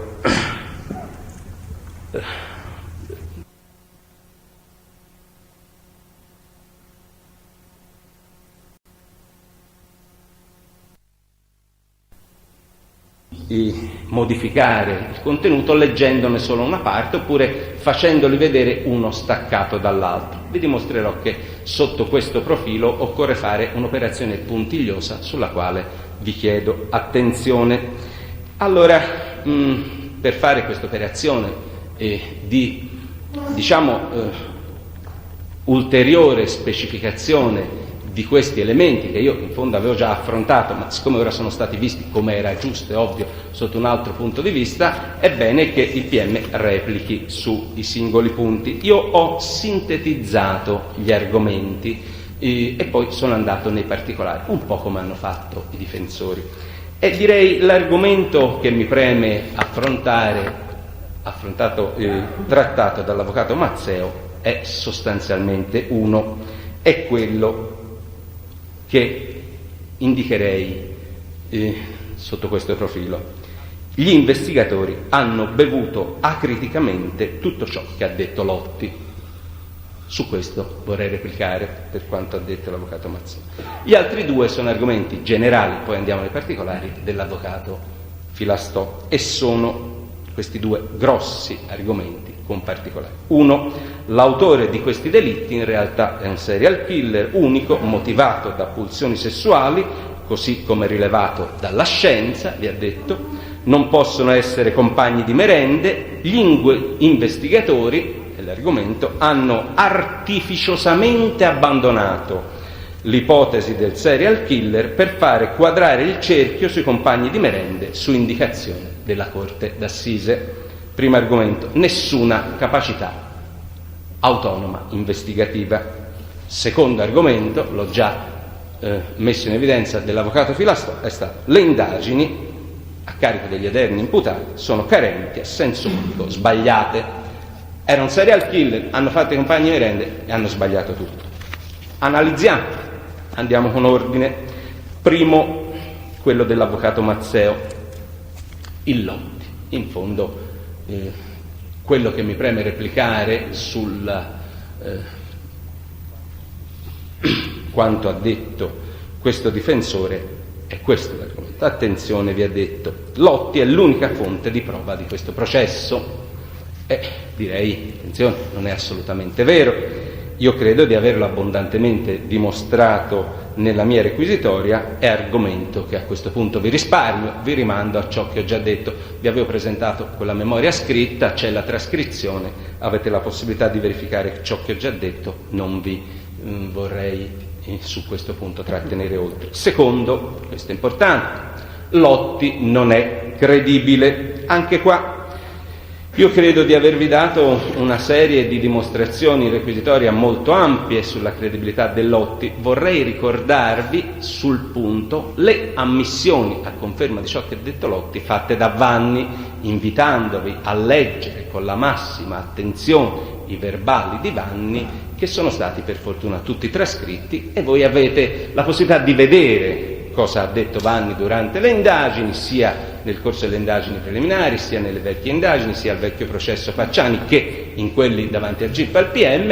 E al di là di quella stonatura che vi è stata presentata, ma non è vero, della differenza di trascrizione, leggeteli voi e poi non avremo nessuna necessità di andarci. Ma il più grosso riscontro a Lotti su alcuni punti viene da Vanni. Vi invito a leggere soprattutto le trascrizioni con la massima attenzione, anche verbali riassuntivi, ci mancherebbe, ma sono i riassunti. Leggete i verbali di trascrizione, non vi fate ingannare dal fatto che le parole sono diverse, una è il riassunto. Ma soprattutto, e questo è il punto fondamentale su cui ha centrato, a mio avviso, o almeno a me interessa su questo replicare, ha centrato l'avvocato Mazzeo la sua arringa difensiva, è questo. Attenzione massima, perché è qua che io ho da dire la mia, il contrario, dimostrarvi il contrario. Gli inquirenti investigatori hanno bevuto acriticamente ciò che ha detto Lotti. Vediamolo con pazienza, come al solito. Non hanno mai manifestato il minimo dubbio, gli è stato detto. Si sono fatti travolgere dalla foga investigativa, hanno in sostanza dimostrato scarsa professionalità, lo vedremo fra un attimo questo, perché queste affermazioni vanno respinte, vanno rimandate tutte al mittente. Per fortuna gli atti dimostrano assolutamente il contrario. Qual è stato l'atteggiamento degli inquirenti? Se cortesemente, come al solito, mi seguite con attenzione, avete la possibilità con me di verificarlo. Vediamo nei dettagli. È questa. Gli inquirenti, vi è stato detto, hanno cercato di inserire i dati in una cornice prefabbricata. L'atteggiamento psicologico degli inquirenti è stato sbagliato, sono parole di questo difensore.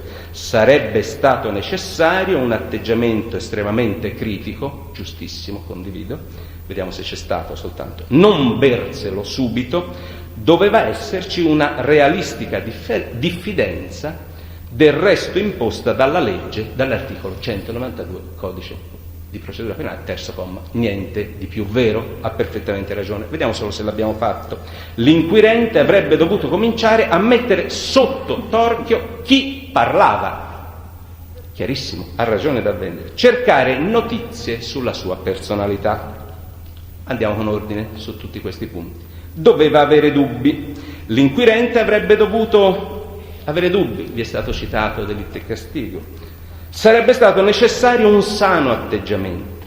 Allora, io per fortuna, per fare questa verifica, occorre vedere cosa ha fatto il PM. Per fortuna è stato già depositato l'indice degli atti dell'indagine, lo ha fatto il difensore, io vorrei che lo acquisiste interamente perché ci sono gli allegati. È a questi che io mi riferisco perché forse i giudici popolari non hanno ben presente, o comunque hanno possibilità di verificare ciò che dico io, cosa è stato fatto sul punto verifica Lotti. Vediamo. È atteggiamento critico, sana diffidenza. Avete voi i verbali di interrogatorio, risultano per fortuna le domande, avete presente quei verbali sopralluogo addirittura filmati nel quale in 3 o 4 fanno le domande, dimostrano l'atteggiamento di diffidenza che è documentato in atti, e comunque avete la possibilità di verificare innanzitutto in questi atti come chi investigava all'inizio non credesse una parola di quello che veniva detto. Aveva giustamente il sano atteggiamento di diffidenza di volere in ogni modo riscontrare tutto ciò che veniva detto, e più volte gli è stato contestato a chi diceva qualcosa che non si credeva, e abbiamo addirittura portato sul posto chi, non solo Lotti, tutti, persino la famosa Filippa Nicoletti a Vicchio c'è stata portata, ci sono le fotografie, è lei che indica il posto. Però direi che si evince che il PM non credeva agli investigatori ciò che dicevano questi testi, perché risulta dalle domande, non è vero quello che vi è stato detto, leggetelo per cortesia con attenzione, tenendo presente che quello che le parti Lotti e Pucci riferivano il PM non sapeva assolutamente niente, quindi emerge come a una risposta il PM rimane incredulo, va avanti, ma non gli può contestare cose che non sa.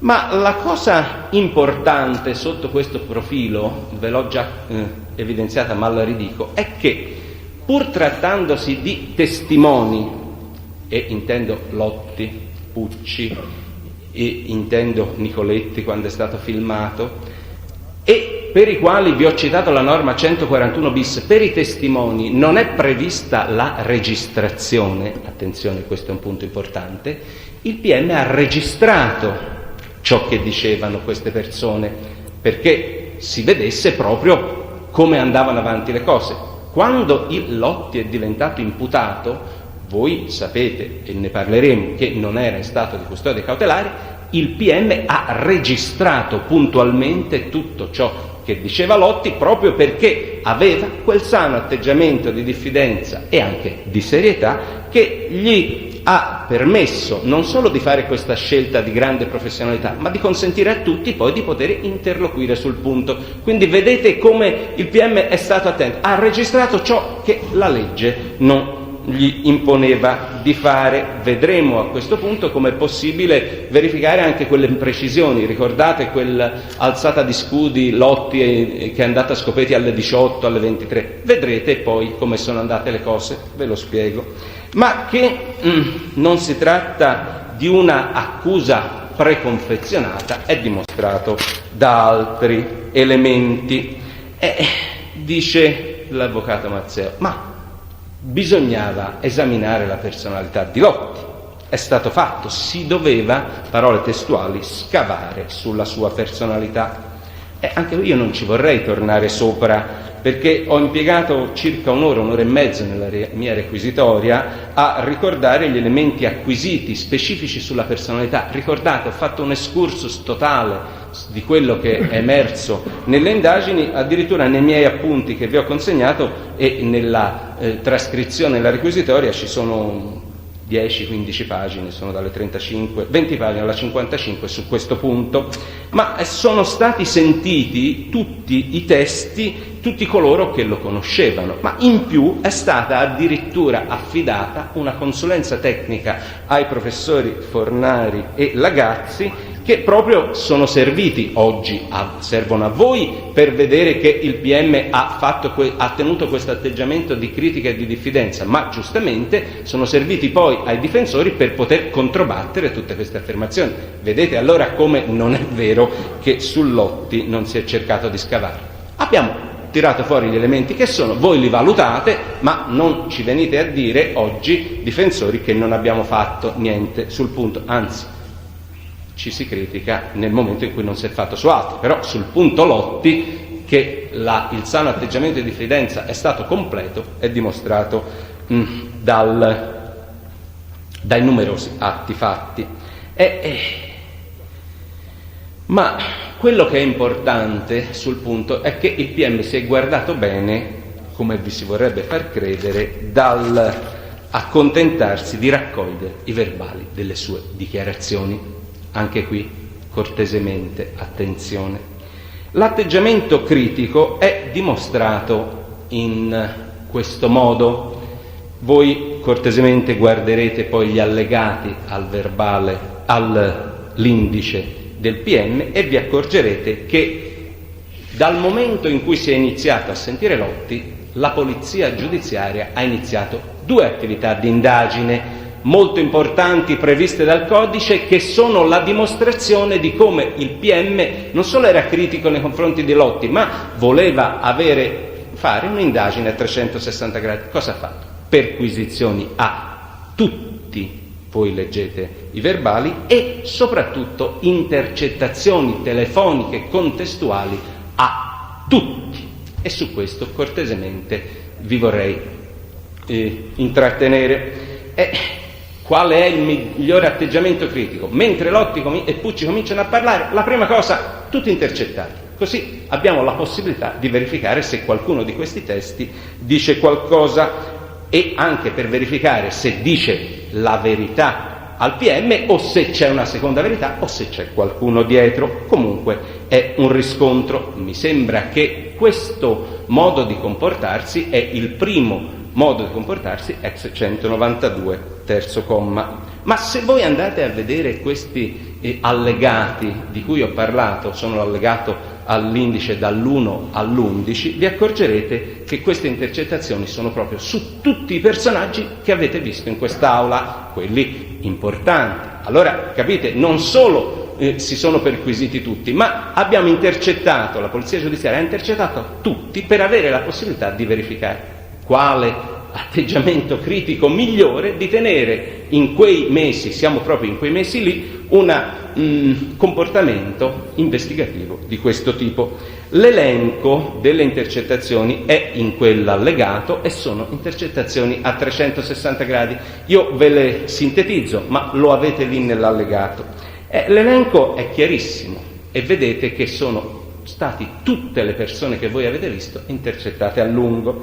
Nicoletti Filippa, voi avete poi quel brano che interessa, è stata intercettata esattamente con 16 proroghe di 15 giorni ciascuno fra il 7-12-95 e il 6-8-96.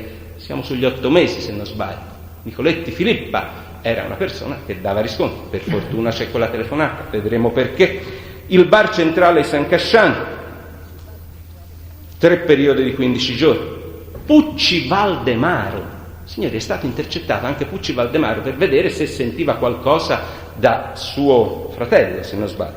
3 periodi. Pucci Marisa, idem. Addirittura Pucci Valdemaro e Pucci Marisa sono stati posti sotto intercettazione subito in via d'urgenza da parte del PM. Vi spiegheranno i giudici, se necessario, togati, la differenza fra intercettazione in via d'urgenza. Cioè, proprio la necessità di verificare subito che non ci fossero dubbi. Nessuno credeva a nulla. Volevamo la verifica. Ghiribelli Gabriella, la famosa ubriaca di cui si è tanto parlato, è stata intercettata anche lei d'urgenza dall'11/2/96, sono proprio i giorni che ci interessano. Nesi Lorenzo, il famoso Nesi Lorenzo, perquisito, quindi chi beve nulla, chi beve nessuno, è stato intercettato. Galli Norberto, idem, tutti per 3 periodi di 15 giorni dall'11/2/96.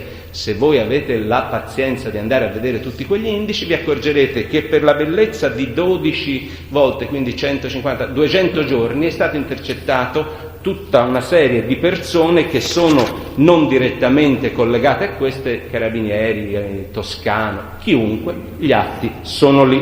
Soprattutto questa è la dimostrazione che il PM e gli investigatori non bevevano una parola di quello che gli venivano detto. Prima di berla e prima che il giudice dell'udienza preliminare rinviasse questi signori a giudizio, lui come giudice, indipendentemente dall'indagine del PM, è stata fatta un'attività di verifica di mesi. E però allora dovete anche tenere presente un'altra circostanza. Signori, ma chi è stato poi intercettato per vedere se ci diceva o no la verità? Signori, è stato intercettato l'imputato Lotti. Voi avete i brogliacci e vedrete che dal 26 marzo 96 fino alla fine di luglio 96, cioè quando ci si è accorti che probabilmente qui la cosa interessava, o meglio che questo signore parlava al telefono, perché nessuno pensava che Lotti parlasse al telefono avendo il bar centrale e poi essendo sottoposto a misure di protezione, intercettazione completa. Perché? Perché nessuno se lo beveva. Allora capite che addirittura nel momento in cui Lotti faceva le proprie dichiarazioni veniva intercettato. Quindi capite voi quanto gli investigatori avevano l'impulso di avere una visione chiara di come stavano le cose, e la diffidenza era totale, perché se si va a intercettare persino Lotti si ha evidentemente la necessità di verificare se il Lotti dice la verità, acquisire riscontri, ma anche verificare ciò che giustamente qualcuno può aver sospettato. Ma non è che qualcuno lo imbecca? Chi lo sa?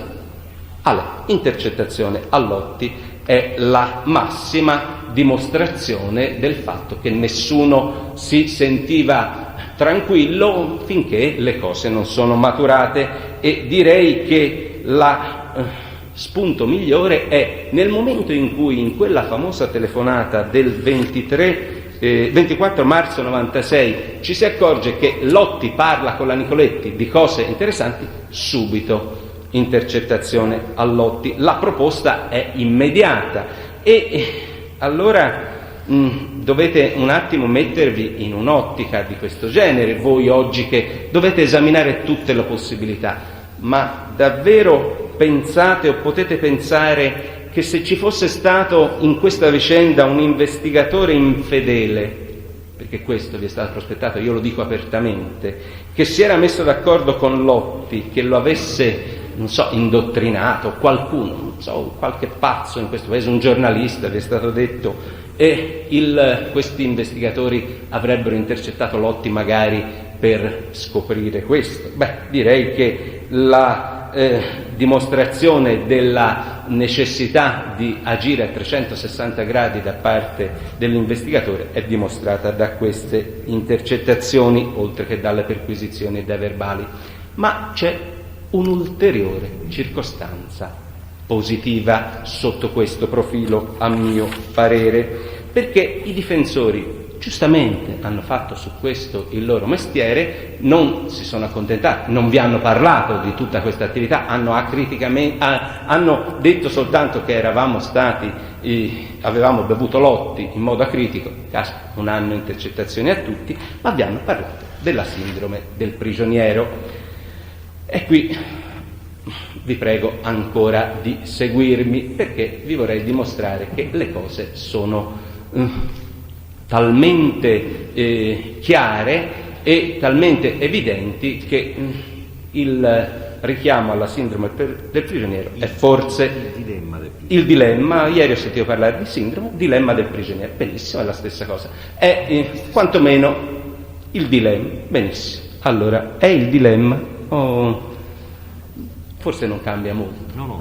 Bene. Il dilemma significa parlo o non parlo? Chiedo scusa, ha perfettamente ragione, parlo o non parlo? Vediamo la intercettazione Nicoletti. Io prendo solo la parte che interessa. Mi è stato detto che Vanni mi accusava, grosso modo, proprio sintesi, le parole sarebbero: perché quest'altro dice che li ho ammazzati io, c'era scritto, attenzione, nella telefonata non dice dove, come mi dicevano quelli che mi accompagnano per andare. Per fortuna c'è tutta la telefonata, è tutta trascritta. Il punto fondamentale è che Lotti in quella telefonata, e da quello subito intercettazione anche a Lotti, ricordatevi, il 26 di marzo del 96, subito intercettazione, quindi figuriamoci se qualcuno gli aveva dato un foglio, poi lo va a intercettare. Comunque non è questo il problema, dice c'era scritto. Ma signori, vogliamo un attimo fare l'ipotesi vera invece di andare a pensare falsi verbali della polizia? Vogliamo vedere allora se per caso Vanni in qualche modo ha mai accusato Lotti? Poniamoci questo problema. Vogliamo vedere se da qualche parte c'era scritto che Vanni aveva accusato Lotti? Sarebbe la spiegazione più semplice, più ovvia, no? Invece di fare ipotesi, vediamo la tesi. Si ipotizza, mi sembra di capire, un verbale che questa polizia ci aveva e qualcuno, o questi accompagnatori, il Ministero degli Interni, il Servizio di Protezione, è vero, è una figura, non si vede in faccia, quindi hanno ragione i difensori. È il Servizio di Protezione, guardate che è anche per me, il Servizio di Protezione non so chi sia, no, un giorno arriva Lotti, non so chi l'ha accompagnato, però insomma è un'entità che è vero, su questo anch'io ho le mie riserve per il metodo, ma è la legge, Però la prima cosa che si fa, il PM intercetta tutti, anche quello sotto protezione, così se qualcuno ha qualcosa da fare o da dire, io coi mezzi ovviamente che il codice mi consente lo controllo. Ma allora diciamo, vediamo sto verbale, si ipotizza come Lotti che parla per ritorsione, il dilemma parlo anch'io o non parlo, e dice la data di questo affermazione di Lotti, 24 marzo 96, e guardiamola bene questa data, perché innanzitutto Lotti a quel punto aveva già fatto le accuse a carico di Vanni, quindi qui siamo, parlo anch'io, non parlo anch'io, è passato un mese, insomma, qui già stona, ma non è qui. Io vorrei tornare al discorso, ma esiste questo scritto? Signori giudici, io vi devo fornire questa prova documentale che per fortuna non viene dal mio ufficio, così voi capirete come stanno le cose, perché per fortuna c'è questa prova documentale e nasce da una predisposizione del signor Vanni a fare interviste. Lo abbiamo visto pochi giorni fa, a lungo alla RAI, e fra l'altro non autorizzato, mi sembra di aver capito, ha fatto un'intervista, e allora la verità è molto più semplice, seguite con me le date. Perché Lotti potrebbe veramente aver letto da qualche parte che Vanni lo accusava, e signori, è la verità. Vanni, è vero, non risponde agli interrogatori, ma in quella telefonata del 24 marzo, quando Lotti dice era scritto, probabilmente dice il vero, perché, signori, pochi giorni prima il Vanni, probabilmente a un tribunale della libertà, non ve lo so dire dove, aveva rilasciato un'intervista in tal senso, pubblicata su tutti i giornali. Io vorrei, è già stato fatto, depositare questo articolo di giornale che per fortuna è scritto, è come dice Lotti, è chiarissimo. L'articolo è pubblicato sulla Repubblica, ne ho preso uno solo, cioè su tutti i giornali, del 21 marzo 96, 3 giorni prima quella telefonata con la Nicoletti. E è esattamente, ci sono le copie per tutti, l'ex postino in carcere. Opposizione, Presidente, a questa produzione. Come? Opposizione netta a questa produzione, tardiva, assolutamente ininfluente. Intanto la leggo, poi... Perché i giornali No, così mi fa motivare l'opposizione? ora lui lo può indicare, nessuna garanzia d'attendibilità. Tra virgolette è stato registrato dal... Per cortesia, sentiremo il giornalista. Sentiremo il Presidente, per cortesia. Il pubblico ministero legga quella intervista, che leggere quell'intervista equivale a produrla, perché va io chiedo di produrla. Io chiedo che la Corte si pronunci su questa produzione con ordinanza immediata. Avvocato, prima di far proprio l'intervista non un discorso, ma lui il professore può parlare. Grazie Presidente. Allora, poi valuterà la Corte se è ammissibile o meno. Io vi spiego il fatto. Dice l'ex postino in carcere a Pisa. La mia opposizione è registrata, vedo Presidente. Ma non pongo alla lettura del giornale. Le letture si possono fare al dibattimento. Le letture si possono fare al dibattimento sulla base degli atti, non di carte che porta il pubblico ministero. Ha portato i giornali la mia opposizione c'è, Presidente. Ma anche lei ha prodotto un sacco di giornali. C'è la mia opposizione, va bene, via, si vedrà. Va bene. Parli di pure di poi si vedrà, io non lo capisco. Si vedrà in appello. Opposizione respinta. Scusa, avvocato, io in appello non ci sarò e lei farà tutto quello che crede, ma ci mancherebbe. Io intanto per fortuna non ci sarò, mi dispiace, perché se lei vuole continuare a occuparsi di questi fatti io ne sono veramente saturo, però il mio lavoro lo vorrei fare. L'argomento lo vorrei affrontare, è intitolato L'ira di Vanni, l'ex postino in carcere a Pisa si ribella. E esattamente è lungo, tutto fra virgolette, l'autore è la dottoressa Franca Selvatici, la data è 21 marzo 96, non so, l'avrà registrata, quello lo vedrete voi, se interessa la sentirete. Dice: l'ex postino in carcere a Pisa si ribella, Lotti racconta un sacco di bugie. Ed ancora: a quell'infame di Lotti voglio buttare in faccia tutte le bugie che ha raccontato su di me e su quel povero Cristo di Pacciani, semmai quelle cose le avrà fatte lui. Ecco l'accusa.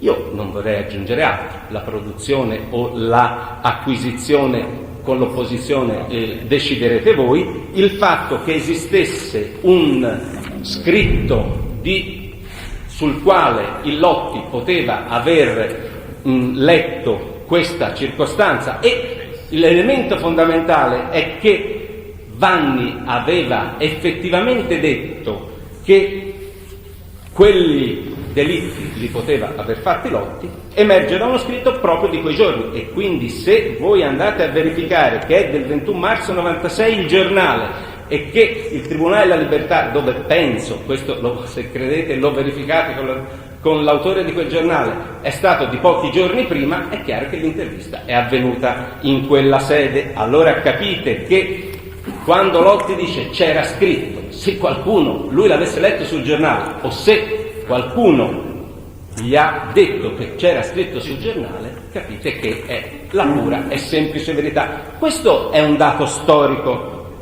di fatto, e le illazioni sull'esistenza di un falso verbale sono illazioni.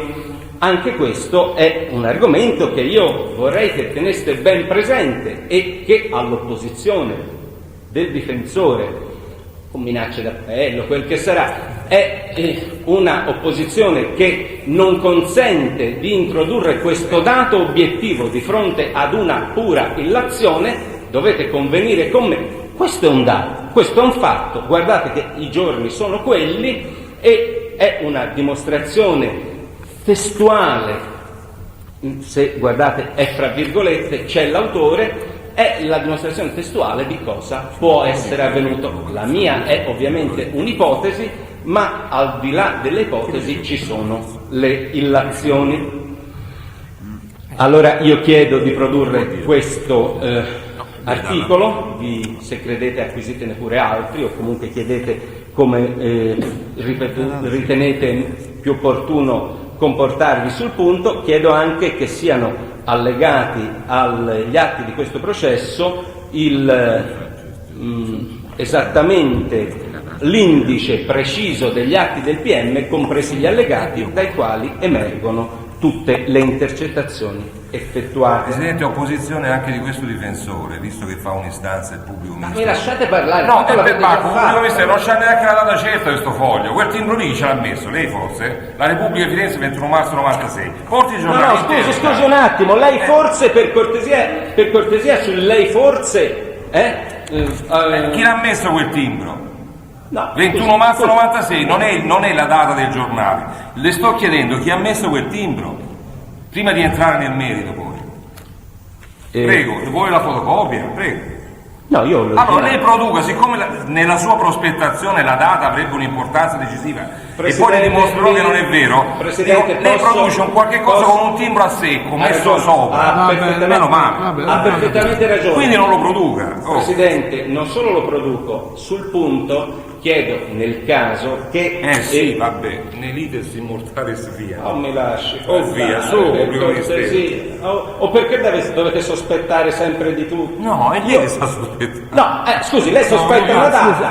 Ha ragione. Avvocato Mazzè, per cortesia. Facciamolo parlare. Ha introdotto questo dibattito, signor Presidente, mi scusi.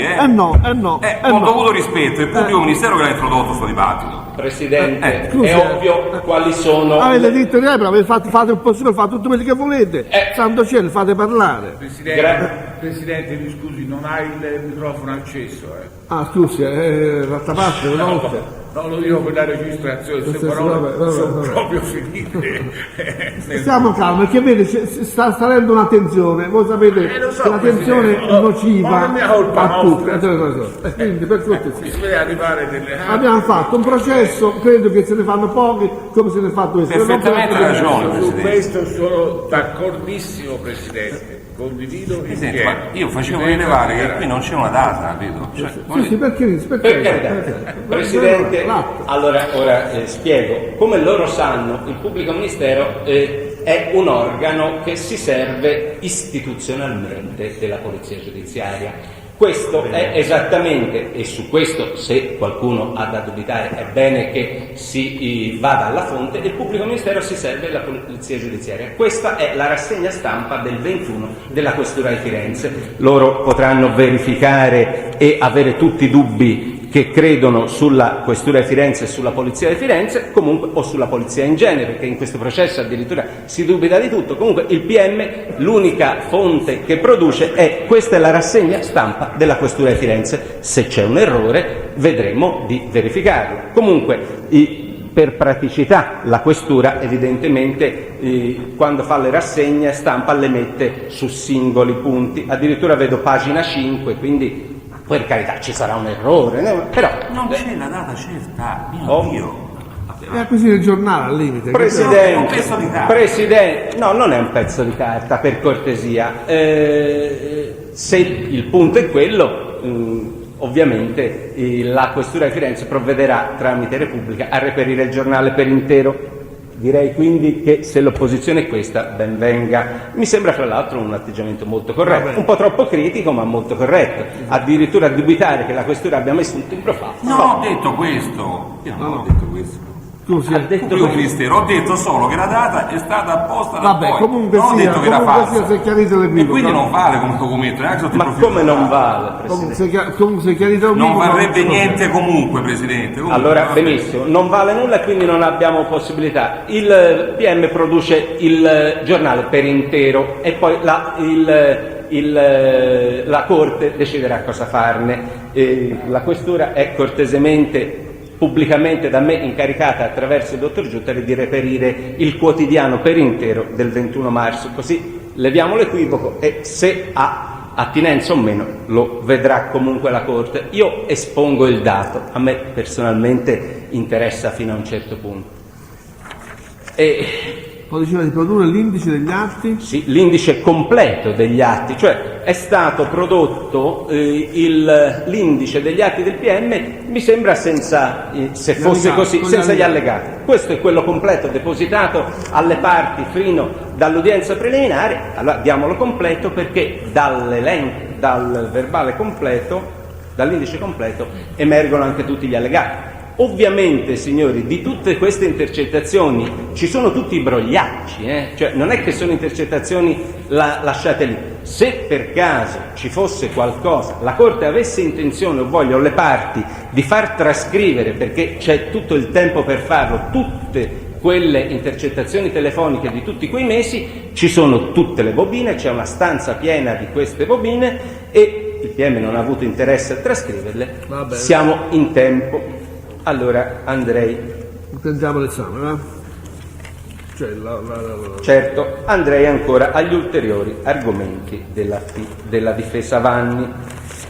E io andrei a questo punto, e qui ancora pazienza di tutti voi, e vediamo, dicevo con puntualità, dicevo con puntiglio, ma questo è solo necessità di mestiere, gli argomenti della difesa Vanni. E io dicevo che li ho riassunti, gli argomenti avvocato Filastò. Per gli altri argomenti dell'avvocato Mazzeo ho solo sottolineato questo. Credo io, per il resto siamo tutti d'accordo, sono elementi che valuterete voi, io ho solo voluto sottolineare quello. Invece per gli argomenti dell'avvocato Filastò, al di là di tutte le digressioni di cui ho già parlato, occorre essere puntuali e mi ci vuole del tempo, lo dico subito, non 5 giorni, io in breve stamani finisco, però bisogna con la vostra attenzione e con la mia sintesi andare per ordine. Vi ricordo sempre che c'è la possibilità, poi io vi do una memoria in cui tutto questo viene fra l'altro sintetizzato, poi c'è la trascrizione del mio intervento. Allora io ho di nuovo cercato di sintetizzare, l'avvocato Filastò, professore, vi ha sostanzialmente... Presidente, ne ho sentite tante, me la consente anche a me. Non c'è problema, Presidente, tanto poi parleremo noi, no? Non c'è problema. Per carità, anzi, mi sembra... L'ho fatto diventare anche preside. Vedremo chi è il professore, con tutto il rispetto per i professori. Va bene, ora avvocato Mazzei, basta però, cortesia. No, per carità, Presidente, non mi scuote nulla. Nemmeno ammessa. No, io intendevo, non mi scuote mica gli argomenti, Presidente, ma non era certo gli argomenti. Io mi riferivo al fatto di andare avanti e di... Facciamo una cosa, sì, ben volentieri. Meglio, Presidente, ma mi riferivo al fatto che posso andare avanti parlando, cioè oramai di processi ne ho fatti abbastanza, per cui sospendiamo 10 minuti, sì, va bene, 10 minuti, non c'è problema. Un salto alla cattedra. Devi andare a fare la lezione. Signor Preside, a disposizione. La banchetta, la portava la banchetta. Insomma, c'è Mazzeo, va bene. Allora, prego, Ministero. Sì, Presidente, ha chiesto un secondo l'avvocato Brandai per un motivo. Presidente, c'è un motivo formale. Sono venuto a conoscenza che questa mattina, poche ore fa, è morta la mia assistita, la signora Laura Rontini. L'altra figlia del signor Rontini. La sorella del signor Renzo Rontini.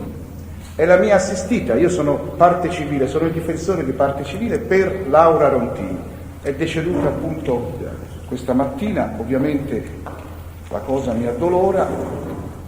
C'è un problema di carattere formale. Io in questo momento mi sono tolto la toga perché sono delegittimato a sostenere la parte civile e quindi a replicare, non posso replicare. Questa è la situazione. E tuttavia do la parola all'avvocato Patrizio Pellegrini per superare questo vizio formale. Va bene. No, ma è finito il tuo mistero?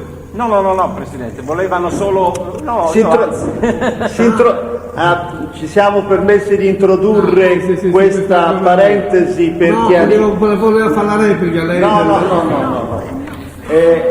Volevo nominare mio sostituto processuale ai fini della replica l'avvocato Curandai, e quindi prego prendere nota a verbale di questa mia volontà.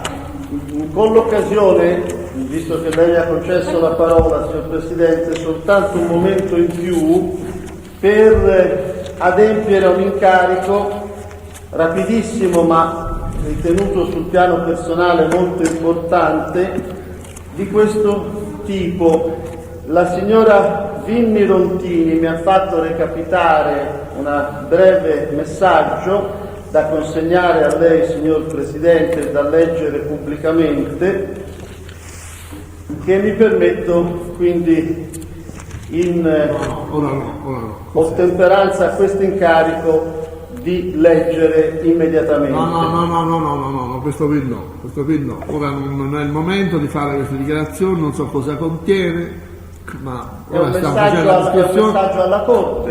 E la consegnerete poi, quando sarà la replica, la consegnerà eventualmente, lo darà alla Corte, se è interessante o non interessante. Ora abbiamo in corso una discussione. È uno sfogo personale di una delle parti del processo. Però certe regole non attiene evidentemente alla discussione in corso, ma la lettera la deposito, la faccio per venire in cancelleria, la deposito alla segretaria, non lo so, io non voglio. La discussione ora non può essere interrotta per queste cose qui. Bene. Prego, Bugistelli. La deposito alla cancelliera. Grazie Presidente.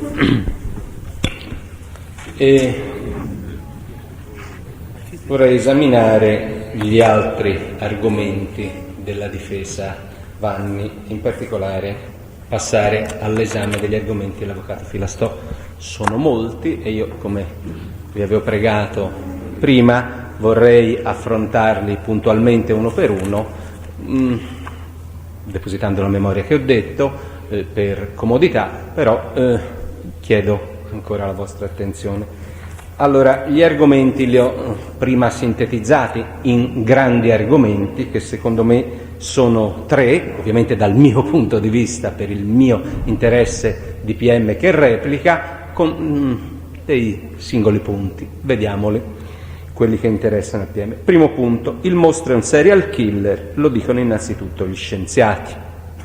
Secondo, le indagini sono sbagliate a senso unico. Terzo, queste dimostrano scarsa professionalità. Allora vediamo, il mostro è un serial killer.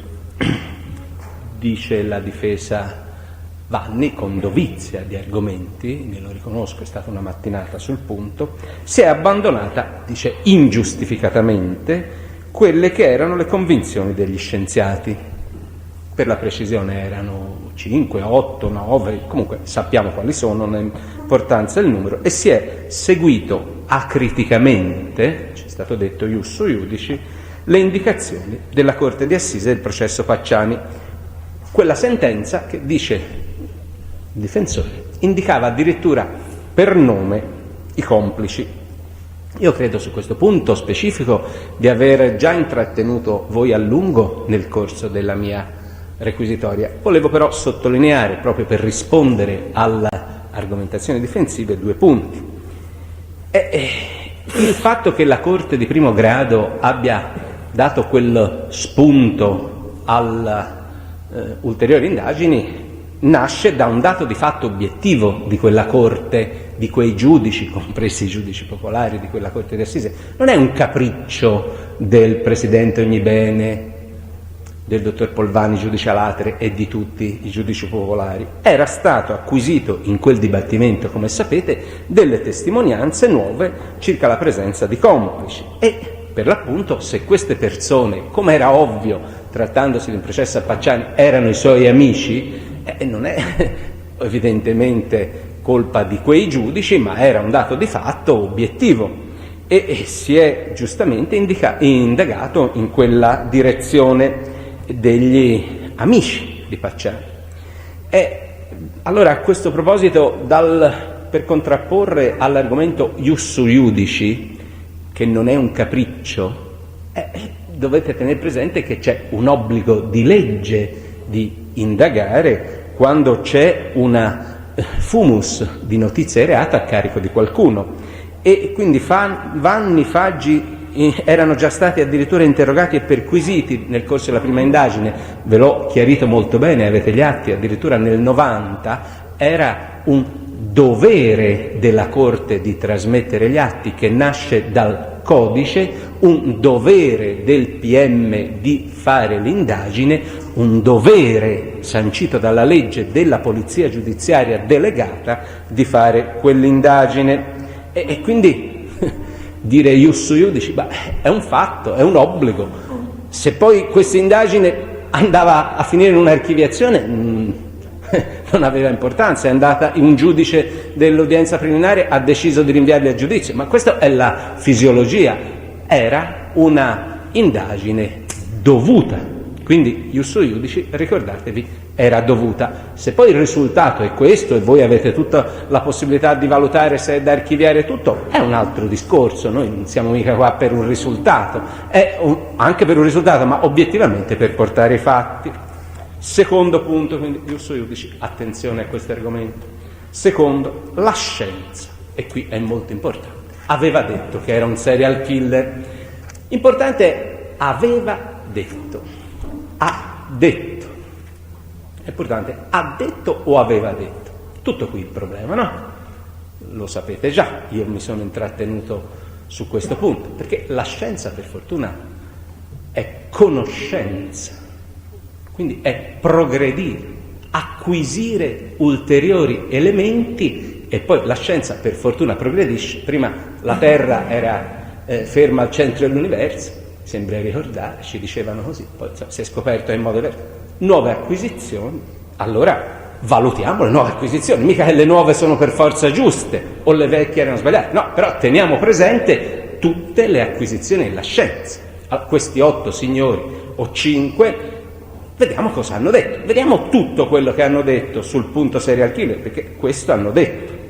Allora, voi ricordate l'esame dei professori De Fazio, Beduschi e Luberto è stato molto articolato su questo punto, e penso che sarebbe bene che noi tutti teniamo presente tutto ciò che hanno detto, non solo ciò che quei signori avevano detto quando conoscevano parte della storia, cioè cosa avevano detto nell'85 e cosa è avvenuto dopo. Tutto qui, molto semplice. Quindi, abbandonata la ipotesi del serial killer, è perché la conoscenza, cioè la scienza che va avanti, ha portato elementi nuovi da valutare. Vogliamo esaminarli con calma e con attenzione cosa ha detto in realtà la scienza, dicendo tutto, perché è vero che avevano detto. Vediamo cosa hanno aggiunto. Vogliamo vedere solo questo profilo. I 2 o 3 punti, io ve li ho citati in requisitoria, sono discorsi del professor Luberto e del professor Beduschi, e ci hanno segnalato che sulla base delle nuove emergenze di cui loro erano venuti a conoscenza, da onesti scienziati quali si ritenevano, hanno valutato il tutto e non solo quello che sapevano, e lo stesso Beduschi e Luberto hanno spiegato la loro convinzione alle pagine 97 e 98 dell'udienza, della trascrizione udienza 12.1.98, e ci hanno chiarito, lo stesso professor De Fazio ce l'ha chiarito, qual era stata l'impostazione della loro indagine all'inizio. Io ve l'avevo evidenziato bene in requisitoria, ve lo ricordo, era un'indagine che serviva solo a stimolare le indagini sulla base di, ci ha detto molto bene il professor De Fazio, un presupposto. Il presupposto era di partenza che il serial killer, o meglio l'autore di questi fatti, fosse unico. Quindi loro, tutta la loro, il loro studio del fatto era su un presupposto che davano per dimostrato sulla base di loro intuizioni di scienziati. E allora bisogna cortesemente tenere presente cosa vi è stato riferito, oltre tutto ciò che vi è stato già detto.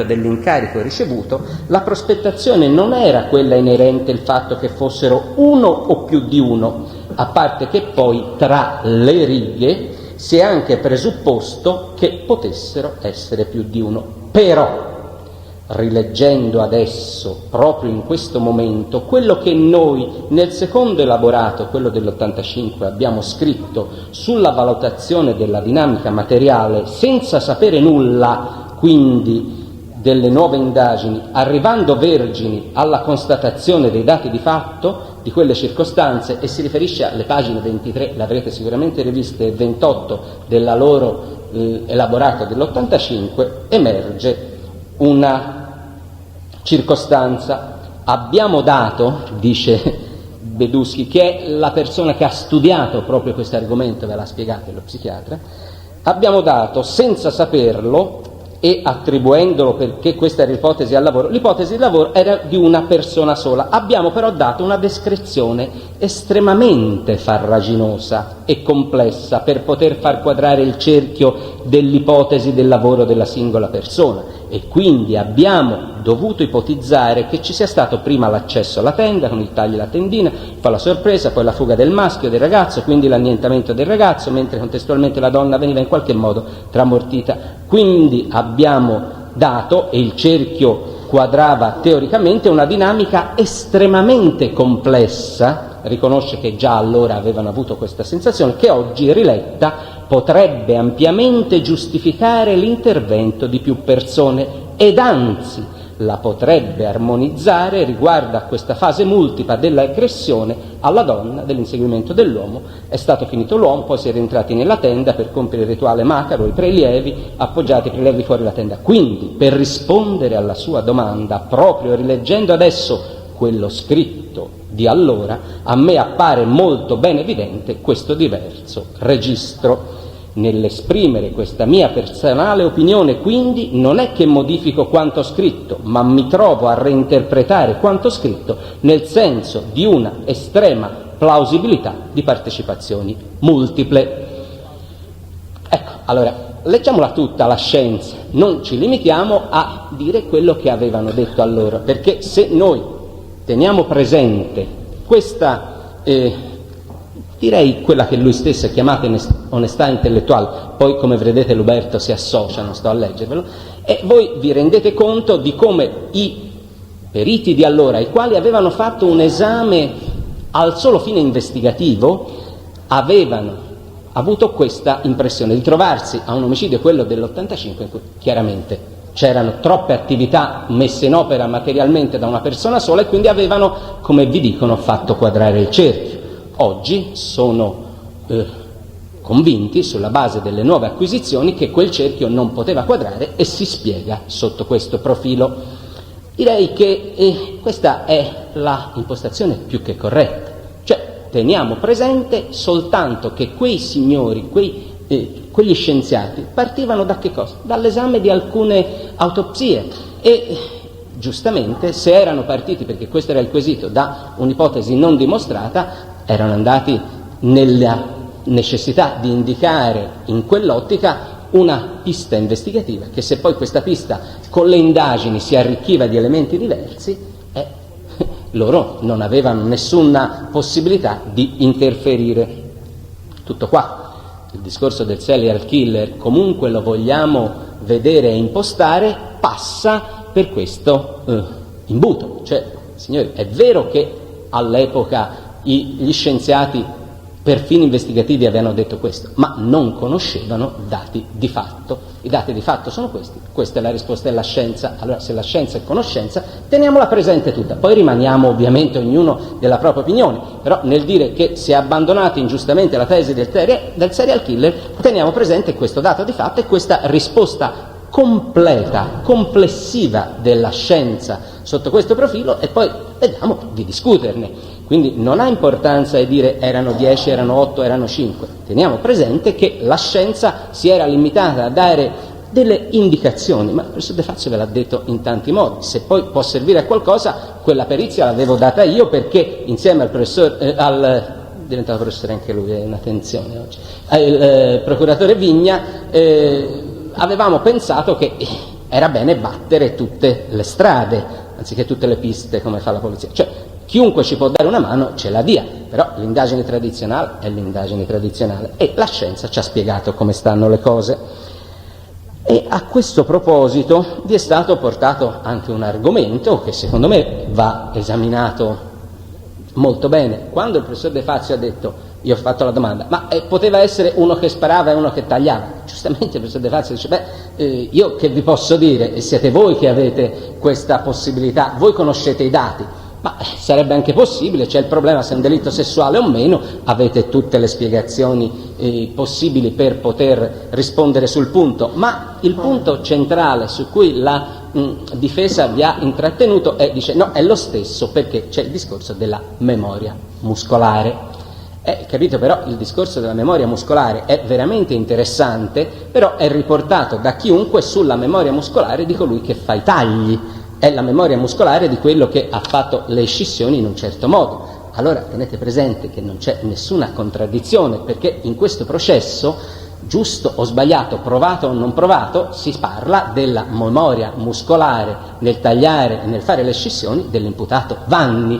Quindi non c'è nessuna contraddizione quando vi vengono a dire la memoria muscolare. Certo, noi abbiamo, crediamo, reputiamo, avuto la possibilità di dimostrarvi quali sono i dati acquisiti in proposito. Quindi se il dato è la memoria muscolare, colui che taglia è sempre lo stesso, voi vedete che sotto questo profilo non solo non c'è nessuna contraddizione, ma è perfettamente coerente. Secondo o terzo elemento, il PM ha abbandonato d'ufficio tutti gli altri delitti.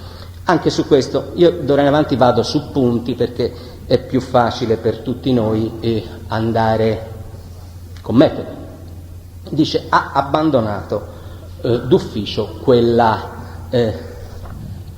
situazione la situazione relativa ai delitti precedenti. Anche qui ha abbandonato d'ufficio, sembra lo stesso un capriccio del PM. Vediamo cosa dice la legge, così ci rendiamo conto che capriccio non è. Perché vi viene offerta una spiegazione, secondo me è una spiegazione non fornita di motivazione. L'ha abbandonato d'ufficio perché si è accorto che i precedenti delitti non tornavano con ciò che diceva Lotti. Esatto, Lotti diceva non ci aveva partecipato, quindi non tornava di certo, però non è questo il problema per cui non si è proceduto in questo processo per altri fatti, è perché la stessa Corte, mi sembra in una sua ordinanza, voi l'avete correttamente messo in evidenza dicendo che per questi fatti si procede, non è possibile acquisire documenti diversi, anche se poi tutto quello che poteva entrare è entrato, ben venga, non c'è nessuna opposizione formale all'introduzione di argomenti diversi sugli altri delitti, però sostanzialmente non era possibile, nessuno poteva iniziare l'azione penale a carica dei Lotti per i delitti del 74, mi capite voi che la situazione era di questo genere, e addirittura per i fatti precedenti dice perché per il 68 l'avete abbandonato. Quando dovessero esserci emergenze interessanti, il PM che se ne occuperà, se del caso, o comunque l'organo istituzionalmente preposto, non credo che si tirerà indietro, però qui non è un abbandonare d'ufficio per capriccio, è una situazione obiettiva, non ci sono e non c'erano elementi per procedere a qualcosa per gli altri, d'altronde c'era già un processo, è deceduto il Pacciani, ma la situazione è obiettiva, non si può procedere se non c'è un fumus, una notizia di reato, un qualcosa. La Corte di Assise di primo grado, la Corte, chiamiamola ogni bene per capirsi, questi elementi aveva fornito, non ce n'erano altri per procedere per delitti precedenti. Era molto importante legarci l'altro dell'81, quello del giugno.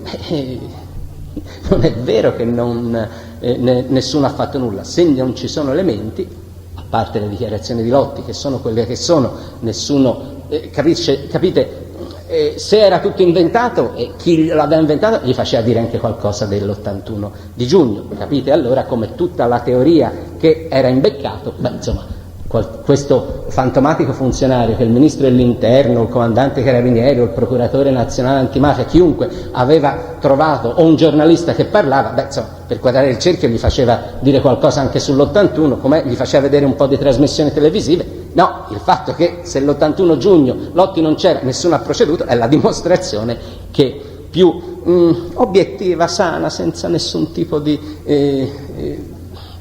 conflitto sul punto, che non c'erano elementi per procedere. Ma dovevate procedere per forza. Capite? Ma Questa è la situazione, direi che è la prova evidente del fatto che su quel delitto non c'erano elementi e nessuno ha forzato niente, e questo fantomatico regista che sta dietro avrà deciso lui di non far dire a Lotti queste cose. Lo direte voi, a me onestamente interessa il dato obiettivo. Passiamo al secondo grande argomento. Le indagini sono state carenti, a senso unico, completamente sbagliate. Non ci sono riscontri obiettivi.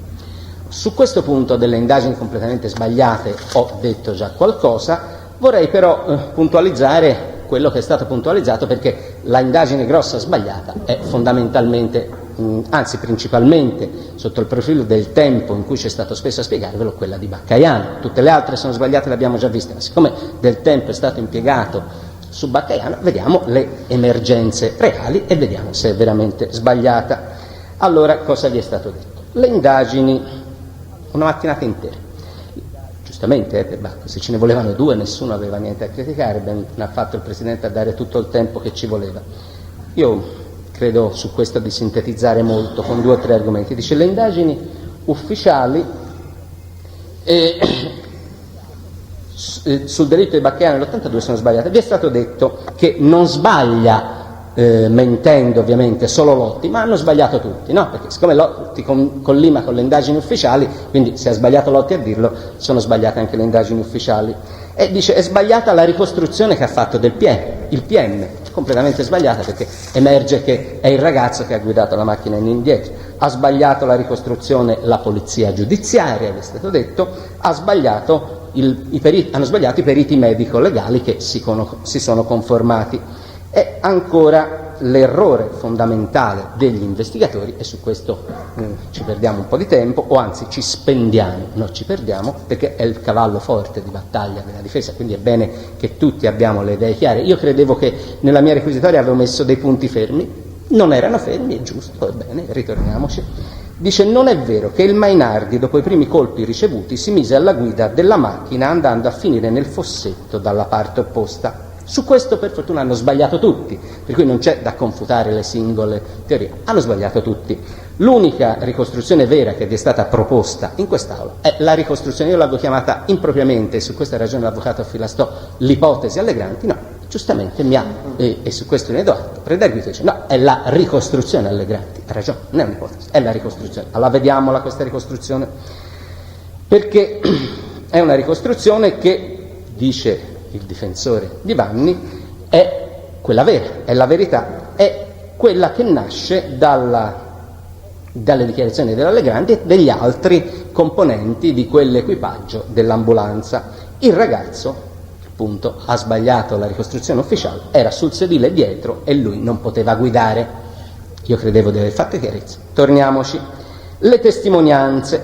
Io sul punto testimonianze non vorrei gravare tempo, perché le testimonianze si possono leggere in tanti modi, voi le conoscete e sapete quelle differenze, sapete che la cosa non è pacifica. Io avevo puntato sul fatto quelli che erano arrivati prima, io su questo non vorrei tornare, però mi sembra che da questa ricostruzione globale sia pacifica una cosa, e mi sembra che dovrete confrontarvi con questo elemento di fatto. La ipotesi più vera, o comunque la ricostruzione ufficiale, vi dice apertamente che è ampiamente provato, e questo lo ritengo io, che il ragazzo era evidentemente supino, seduto sul sedile davanti, sedile reclinato e la testa indietro.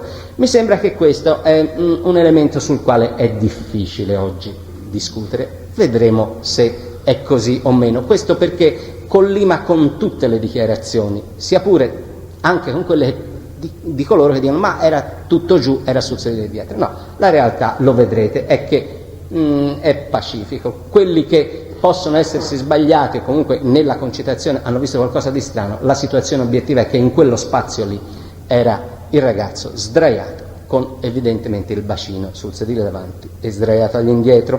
Tutti i verbali li conoscete meglio di me, non ci torno sopra. Però gli atti ufficiali non mi sembra che si possano liquidare così in un attimo rifacendosi solo alle dichiarazioni Allegranti. Teniamo presente che ci sono questi atti ufficiali con i quali dobbiamo confrontarci, e sono i verbali di sopralluogo del PM. Chiaramente è stata criticata la dottoressa Della Monica, perché evidentemente ha scritto male, però insomma, c'è. E andò sul posto un'ora dopo, noi siamo a 10 anni di distanza, 15, 10, 12, 13, quindi teniamo un po' presente che questo magistrato sarà stato non perfetto nella sua ricostruzione, ma dà atto di una situazione in cui il ragazzo è sul sedile davanti e difficilmente superabili. Fra l'altro la collega Della Monica che ha fatto questi grandi sbagli, qualche giorno fa era stata indicata, parole testuali, ci voleva la dottoressa Della Monica in questa indagine, altro che il PM che vi parla. Vabbè, insomma, per carità, è una contraddizione, quando va bene, quando non va bene non va bene. Qui forse il professore si è un po' contraddetto, ma per carità. Allora vediamo un attimo ancora gli elementi obiettivi. Vi è stato detto che i signori dell'ambulanza hanno forzato con il piediporco o con qualche strumento, vi hanno raccontato, la portiera a destra perché non si riusciva a passare. Ecco, questo racconto fa un attimo, cozza un secondo con un'altra realtà.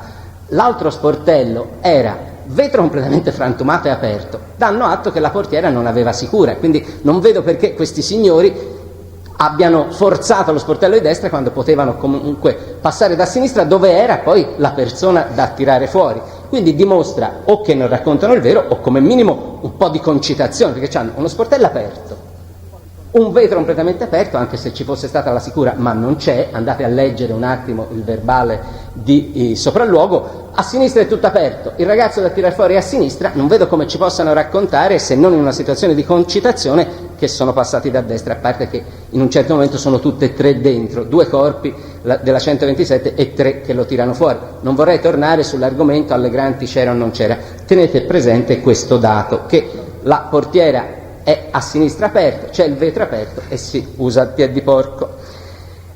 Io vorrei fare un'altra considerazione con voi che mi sembra assorbente, e è fare con voi quella specie di esperimento giudiziale, così come si può fare in un'aula, che vi ha fatto il difensore Di Vanni nello spiegare come sono andate le cose. Se cortesemente mi date un attimo la stessa attenzione che avete dato al filastò, vi rendete conto che la situazione è questa. Secondo il difensore che ha recepito questi dati dei testi, ci sono, se questo è il sedile dietro, questo è il sedile davanti, il ragazzo è qua e è questo ragazzo, più o meno come è messo ce l'hanno descritto, che, attenzione, sta spruzzando sangue da tutte le parti perché c'ha la giugulare rotta, e vi dice il difensore, e i testi, guardate, ha spruzzato tanto sangue, nel tirarlo fuori per questo è il sangue. Allora a quei testi, i quali dicono fra l'altro nel tirarlo fuori poi ci siamo puliti al seggiolino davanti, e questo si spiegano le macchie sul davanti, vorrei chiedere a quei testi e a chi fa questa ricostruzione come mai, se il seggiolino è così, le macchie non sono qua e i signori sono qua. Allora capite che questa ricostruzione è una ricostruzione come tante altre, però se il seggiolino è così, in qualche modo nel tirar fuori il ragazzo, questo ragazzo che spruzza sangue da tutte le parti, come mai le macchie sono qua? Chiedetevelo voi e vedete un po' se forse le macchie non stanno bene in una situazione di questo genere. Io di esperimenti non ne so fare altri, è un dato obiettivo, è difficile superare questo dato, ma passerei alle telefonate del signor Allegranti. Anche qui è possibile, per carità, avrà avuto telefonate da chiunque. Vi è stato proposto e prospettato che quelle telefonate erano tante, io vi ho dimostrato cosa ha detto l'Allegranti all'epoca, vorrei che rivedeste con dovizia di attenzione, e ve lo chiedo, quelle dichiarazioni e vedrete che qualche incongruenza c'è, ma vogliamo pensare che quelle telefonate sicuramente sono arrivate, non sono sicuramente io forse mi ero permesso di dire un buon tempone, ma era un'ipotesi, no, sono quelle del mostro, cioè il mostro ha visto l'Allegranti, il mostro o chiunque sia è forse quel poliziotto che sappiamo di quella scorta, o chiunque esso sia, fa le telefonate all'Allegranti e gli dice 2 anni dopo, per carità, mamma mia, non ti permettere lo minaccia, perché c'è caso che l'Allegranti abbia ricevuto qualche indicazione importante dal Mainardi che l'abbia riconosciuto. Allora ci vogliamo un attimo mettere obiettivamente in senso critico. Primo, erano 4 quei ragazzi che hanno fatto il soccorso.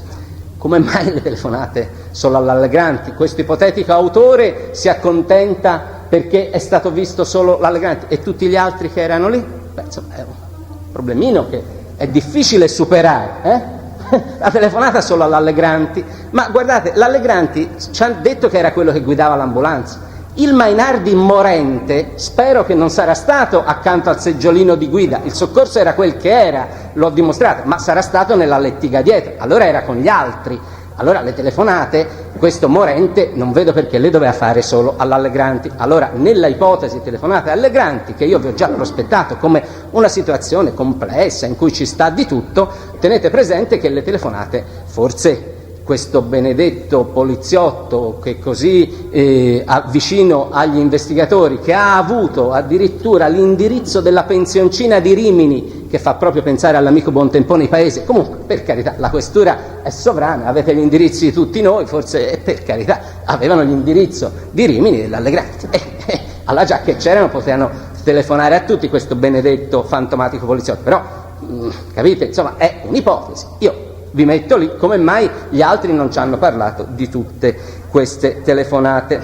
Allora, siccome tutta la impostazione difensiva su Baccaiano, contraria alla ricostruzione ufficiale, tende a dire che l'ipotesi dell'autore Belva è un poliziotto, o comunque un'ipotesi, per carità, nessuno la vuole aggravare, è un'indicazione che vi ha dato l'avvocato Filastò, esaminiamola tutta. Dice, perché avrebbe parcheggiato l'auto lontana, c'era il lampeggiante, oppure insomma, qui si va ovviamente a braccia, e quando vi ha detto poteva essere il magistrato di una scorta, così per informazione, ma lo saprete tutti, le scorte non vanno in divisa, se no che scorte sono? Le scorte non vanno con auto con scritta polizia, non hanno lampeggiante se no nei momenti in cui serve, se no che scorta è? Allora capite, insomma, questo fantomatico poliziotto che con l'auto della polizia va lì, poi è una scorta, insomma qualcosa stride un po' in queste ipotesi, stridono tante cose, prendiamo questo rumore di stridio anche su questo argomento. Insomma, il poliziotto, ricordatevi che un dato fondamentale è stato visto alle 9, 9 e mezzo dal Calonaci a 8 km di distanza, la macchina c'era scritto polizia, era in divisa, poi in un altro momento ci ha detto con la camicia bianca, insomma sono tutti elementi che fanno un attimo pensare, però vorrei ancora andare avanti sulla ipotesi, perché è stato criticato a lungo il fatto che non erano state portate in questo processo delle testimonianze importantissime. Vediamo. Allora, noi sappiamo di sicuro che quelle testimonianze importantissime sono testimonianze che hanno detto qualcosa sul dove era l'auto dei ragazzi, sui tempi, ma nessuno ci ha parlato di avere riconosciuto o la macchina di Lotti, per carità, la macchina di Facciani, però nemmeno l'auto della polizia, nemmeno l'altro fantomatico autore. Cioè, queste testimonianze sono testimonianze che servono per ricostruire la scena della macchina incidentata o meno, però sui momenti prima sono come vanno prese, cioè testimonianze che non avevano detto nulla e quindi l'investigatore le aveva prese per quello che erano. Tenete ben presente questo, è vero, quelle testimonianze non hanno visto Lotti e quindi vi escludono, non si può portare questo fatto per dire che Lotti, Pacciani e Vanni non c'erano, assolutamente no, perché quelle testimonianze sono testimonianze che niente ci dicono dell'assassino e dell'auto dell'assassino, tantomeno di un'auto di questo fantomatico poliziotto che era alla guida. E allora capite, queste testimonianze vanno prese per quello che sono. Ma questo poliziotto che si sarebbe messo... No, togliamo il poliziotto perché giustamente non va aggravato. Questo autore che noi non conosciamo, ma non è assolutamente nessuno degli imputati di oggi, non è tantomeno Pacciani, che si sarebbe messo alla guida, vi siete un attimo chiesti questo signore che è così astuto e è diverso da come è stato ricostruito in questo processo, si è mosso? Si è mosso un po' in modo, diciamo, anche lui goffo, perché pensate, vi è stato detto, si è messo alla guida dell'auto e poi sarebbe andato a finire in un fossetto. Lui è una belva umana, però questa belva umana anche lui va nel fossetto. Allora pensiamo a chi può essere veramente in una manovra di retromarcia andato nel fossetto, e ci veniamo. Ma poi ancora stranissimo, questo ha un stranissimo autore che fa tutta questa operazione per portare via la macchina e per andare altrove, è che si accorge che il ragazzo è vivo mentre è in macchina e vuole scappare per andare a fare le scissioni, e secondo questa ricostruzione, se non ho capito male, farebbe così: anziché il ragazzo spararlo e ammazzarlo e lì e andarsene, oppure uscire un attimo, c'ha lo sportello aperto, il vetro aperto, se lo ammazza, rimonta e se ne va via, no, esce, ci sono i fari, spara ai fari da fuori e poi attraverso il vetro ammazza il ragazzo e poi scappa. Insomma, anche qui io vedo un certo stridore, però lo stridore maggiore lo vedo nella lettura del verbale di sequestro e esattamente nelle dichiarazioni, anzi anche nel verbale di sopralluogo della collega Della Monica, perché dà atto di una circostanza molto importante, voi lo andrete a verificare. Il freno a mano della macchina 127 era tirato. Allora, chi è che scappa col freno tirato perché gli stanno sparando? È un ragazzo sdraiato giù che, non sapendo come reagire, mette in moto e scappa. È l'ultima cosa che gli viene in mente, tirare giù il freno a mano, tant'è che va nel fossetto perché, a mio avviso, e questo è provato, c'era il sedile ribaltato. Invece questo grande e ipotetico autore, molto pronto e freddo, che ha già programmato tutto e se sta portando la macchina via lontano per andare a fare le scissioni in un altro posto, è talmente freddo che si dimentica di togliere il freno a mano, forse era la prima cosa da fare, e poi va a finire lui nel fossetto. Ma, insomma, capite che questo sparatore che fa queste operazioni è di una non è quella belva che vi è stata presentata, è sicuramente uno che parte veramente male per fare un omicidio. Allora, scusate, io l'ipotesi che il Mainardi, poveretto, è stato raggiunto da quei colpi e ha reagito come poteva, sdraiato all'indietro, andando nel fossetto e non tirando giù il freno a mano, è veramente la ipotesi non provata, è la versione ufficiale, è quella lì, non era certo un freddo sparatore, tutto il resto è pura teoria. Non vorrei che fosse un tentativo di alterare i fatti, anche questo legittimo, ma nel quale noi non possiamo cadere. Io personalmente non ne sono convinto. E vorrei dire ancora due parole su quello che accennavo. Il punto fondamentale, dice, non era passata nessun'altra auto lì quella sera, è provato da questi testi, meno male ve li ho portati io, non era passato nessun altro, quindi nessuno ha visto Lotti, nessuno ha visto Vanni, nessuno ha visto Pacciani. Quindi un attimino, perché qualcuno l'omicidio l'ha fatto, chiunque sia stato. Che questi testi non hanno visto nessuno è altrettanto pacifico. Allora, se non hanno visto nessuno, vuol dire che l'omicidio è stato fatto quando loro non c'erano, se no avrebbero visto l'ipotetico sparatore, avrebbero visto il poliziotto, avrebbero visto Vanni e Pacciani. Allora, questo è un argomento sul fatto che nessuna macchina è passata, nessuno ha visto, è un attimo da rivedere o da valutare sotto il profilo che è. Allora, quando vi si dice erano testimoni importantissimi, il dottor Giuttari non li ha visti, per carità, perché non li ha guardati? Il PM non li ha portati. Secondo me non servivano a nulla sulla ricostruzione dell'omicidio, sulla ricostruzione di come era stata trovata la macchina. Era pacifico, il codice consente a chiunque di portare tutti gli atti che crede, il difensore lo poteva fare prima, l'ha fatto dopo, sono lì, li valutate voi. Tenete presente però che questi non hanno visto nulla, non hanno visto Lotti, Vanni e Pacciani, però non hanno visto nemmeno l'ipotetico autore. Allora c'è solo da vedere se questi testi sono passati lì e hanno visto o meno qualche macchina. Io vi risparmio la lettura di tutti quei verbali perché l'avrete già fatto o la farete, e su questo punto vi ha aiutato molto, ne do atto, sempre l'avvocato Filaston nel darvi le direzioni. Però se leggete per intero quei verbali, e io mi sono subito fermato, c'è un punto importante. Quando vi dice che quei testi non hanno visto nulla e non hanno incrociato nessuna macchina, tenete presente una cosa sola, poi guardate tutti gli altri, ma partite da un verbale, è il primo. Se voi avete presente quei verbali di Montespertoli che sono stati consegnati, il primo è quello della Bartalesi Concetta, le dichiarazioni rese il 21/6/82 al PM della Monica. È quella ragazza che poi alla fine diceva, vabbè, insomma, noi eravamo lì un po' prima, siamo passati 2 volte, eravamo a fare l'amore, come deve dire, poi l'ha sposato, quindi no, si è levata. Però cosa dice?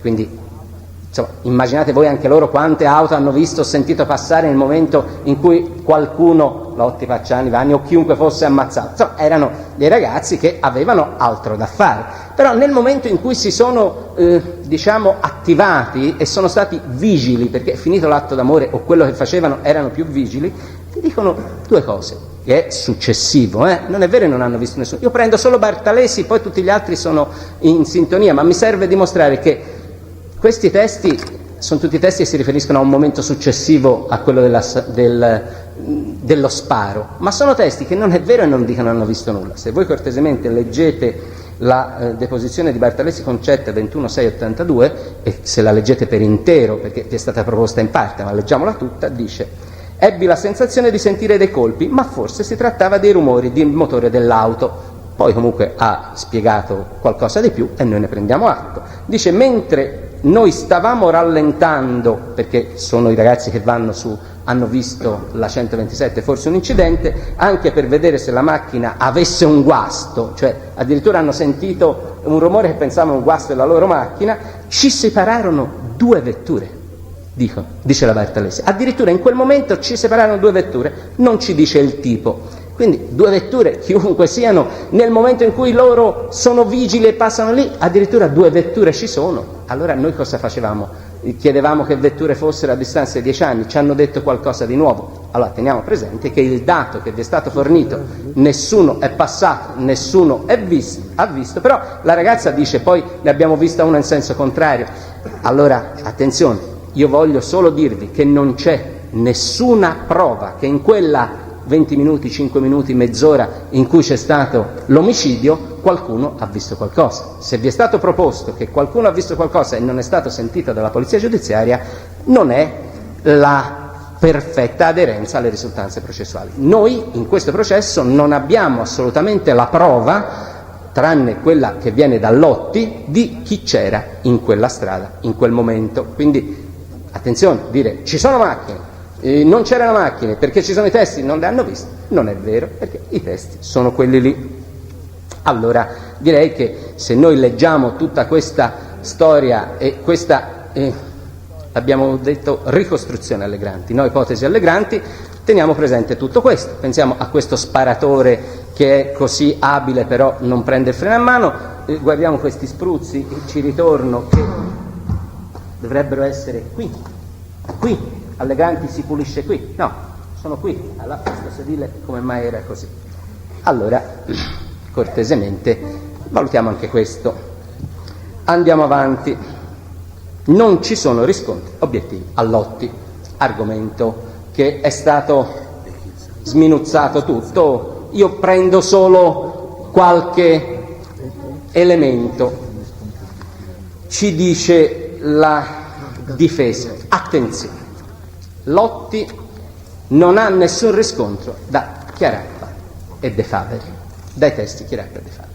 Vogliamo esaminare con calma e con attenzione, perché Chiarappa e De Faveri smentiscono in pieno Lotti, perché la testimonianza di Chiarappa e De Faveri ci dice che per 5 ore, questo vi è stato proposto, dalle 3 alle 8 il Lotti era lì, o quella macchina era lì della piazzola, non è stato dalla Gabriella Ghiribelli, nessuno c'è stato quel pomeriggio. La Gabriella Ghiribelli è una ubriaca, quindi la Ghiribelli dice il falso, Lotti è stato lì per 5 ore, non poteva essere dalla Ghiribelli, quindi il Lotti viene smentito perché non era lì. Vogliamo vedere un attimo come stanno le cose, tenendo presente però una circostanza.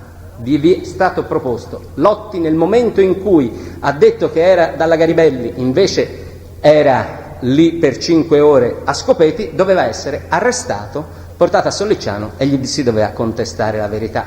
Allora vogliamo vedere invece le emergenze esatte di quel pomeriggio, il racconto di Lotti come è precisamente e le testimonianze. Allora teniamo presente che i riscontri a Lotti oltre che da Chiarappa De Faveri, come vedremo, sono ineccepibili e vengono da fonte assolutamente certa. Se mi seguite lo capirete. La prima è che sono tutti concordi. Lotti e Pucci, sono attendibili fino a un certo punto. La Ghiribelli dice vennero da me verso le 3, controllatelo. Il Galli dice per quel che ne so le cose stanno così. Però volete leggere quel verbale del signor Vanni reso al GIP il 16/2/96, interamente trascritto, per fortuna, sia nella verbale riassuntivo che nella trascrizione, e che è stato forse lasciato da una parte dalla difesa? Cosa dice di quel pomeriggio? Vanni, anche nella trascrizione, dice: la domenica pomeriggio io andai a trovare la prostituta Ghiribelli Gabriella, non mi fecero entrare perché non avevo la carta d'identità, ve l'avevo già citata. Andai da solo con la Sita, non con loro. Quel vibratore che mi hanno trovato nel corso dell'ultima perquisizione è lo stesso che avevo con me quando andai dalla Ghiribelli la domenica del settembre 85. Sono tornato da solo con la Sita. Quindi che Vanni è stato dalla Ghiribelli quel pomeriggio, lo dice Vanni. Quindi quando poi il difensore fa vero Vanni non ci sei stato dalla Ghiribelli, teniamo presente che Vanni dice sì, io non la conosco, non ci sono mai stato, però in una sede che è quella che è del GIP e poi al PM dice che c'è stato. Quindi il più grosso riscontro a Lotti, Galli, Ghiribelli per quel pomeriggio che ci sono stati viene da Vanni. Ma io direi non lo dimentichiamo. Tutto qua. Certo, se portavamo allora il buon Lotti a Sollicciano perché quel pomeriggio gli contestavamo questo, e poi il Tribunale della Libertà giustamente dice oh ma guarda, le cose stanno in modo diverso, e ce lo mettevano subito fuori. Meno male non ci siamo infilati in questa strada assolutamente non vera. E allora quindi le ammissioni di Vanni in quei verbali teniamole presente tutte, non con tutti i distinguo che sono stati fatti ieri, GIP, trascrizioni, io ve ne ho già parlato a lungo, ma sono verbali. Io ho impiegato anche lì un'oretta per spiegarvi le ammissioni di Vanni come fonte di prova, di cui nessuno ha parlato, tranne che sotto l'aspetto sono malfatti verbali, nessuno ha parlato del contenuto. Allora veniamo a Chiarappa De Faveri, perché ci interessa molto, perché sono quelli che parlano di Cinquore Lotti lì. Sappiamo che le prime ore sono andate dalla Ghiribelli, ce lo dice Vanni, quel pomeriggio della domenica. In fondo lo dicevano sempre, no? Quelli che prendevano la Sita andavano presto, Lotti e Pucci andavano con la macchina, e era una prostituta che riceveva la domenica pomeriggio presto. Ci ha anche spiegato, perché poi erano tutti clienti che poi le mogli la sera venivano i clienti a casa. Comunque è una indicazione di questo tipo. Però Chiarappa De Faveri effettivamente dicono di aver visto una macchina che secondo noi è quella di Lotti. Allora vediamo un attimo cosa dicono in specifico, vediamolo per bene tutti i dati, perché solo così vediamo che anche Chiarappa e De Faveri danno un riscontro fortissimo a Lotti e Pucci. Dice no, è stata Cinquerelli, l'hanno detto questi due testi. Andiamo a vedere cosa hanno detto loro e un altro test molto importante. Primo dato, con calma, leggiamo sia Chiarappa che De Faveri, sia i verbali nelle indagini, sia quelle durante i dibattiti. Primo dato, il ricordo dell'incontro dell'auto che ostacolava la manovra di inversione a U è un ricordo soprattutto che deriva dal fatto di questa difficoltà di girare. Primo punto. La signora De Faveri, che è l'altro teste, dice io non ero alla guida, guidava mio marito, quindi questa impressione della manovra U l'ha fatta il marito, De Faveri, è un dato di fatto. La signora De Faveri dice ma arrivammo lì alle 3. Il signor Chiarappa che guidava dice no, all'andata quando arrivammo intorno alle 3, 3 e mezzo la macchina non c'era. 3 volte gliel'abbiamo domandata, non l'aveva mai detto. Quindi il fatto che sono andati lì alle 3 nasce solo dal discorso di questa signora De Faveri, che ovviamente sentita col tempo, però è un dato obiettivo. Il guidatore che fa la manovra U non parla di aver visto, anzi a esplicita domanda no, all'andata non c'era.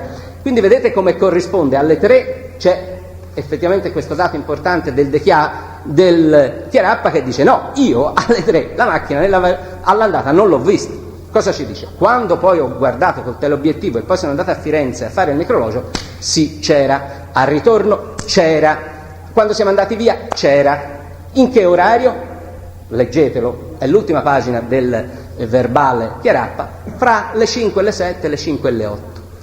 Allora, ricordate cosa hanno detto Lotti e Pucci? Andammo dalla Ghiribelli, Vanni tornò con la Sita, noi tornammo a San Casciano, andammo a Scopeti a vedere la coppia. C'è un riscontro sul fatto che la macchina di 128 è stata vista fra le 5 e le 7 o quel che è le 8? Sì che c'è. Non solo è il signor Chiarappa e dice l'ho vista in quell'orario lì, guardate come collima esattamente alle dichiarazioni Lotti. Alle 5, 5 e mezzo, ricordiamoci che siamo in estate, c'è o comunque l'8 di settembre, in cui è difficile distinguere le 5 e le 6 o le 7, e lui dice sì, Chiarappa, fra le 5 e le 7 c'erano Lotti e Pucci, andammo il pomeriggio, sì, andammo a vedere la coppia. Pucci ci fa tutto quel racconto riscontrato in pieno. Però vedete, vi ricordate voi, e per questo vi chiedo di guardare le testimonianze tutte insieme, non una alla volta, cosa dice la Carmignani Sabrina, la teste che dice guardate ho sentito odore di topo morto, poi lo vediamo. Dice, mentre alle 5, 5 e mezzo io ero lì a fare merenda col mio amico, arrivò una macchina rossa, o quella che era, con fari rettangolari, che venne su. E cosa dice la Carmignani Sabrina arrivando lì alle 5? Mica che aveva visto la strada ostruita dalla macchina ai Lotti, no, una macchina venne dopo. Dimostrazione chiara che la macchina ai Lotti, o qualunque macchina fosse, quando è arrivata la Carmignani Sabrina e è andata su nella piazzola, non ostruiva, perché ce la colloca e ci dice è arrivata dopo. Allora signori, se noi teniamo presente tutto questo pomeriggio, vedete che è perfetto, lineare.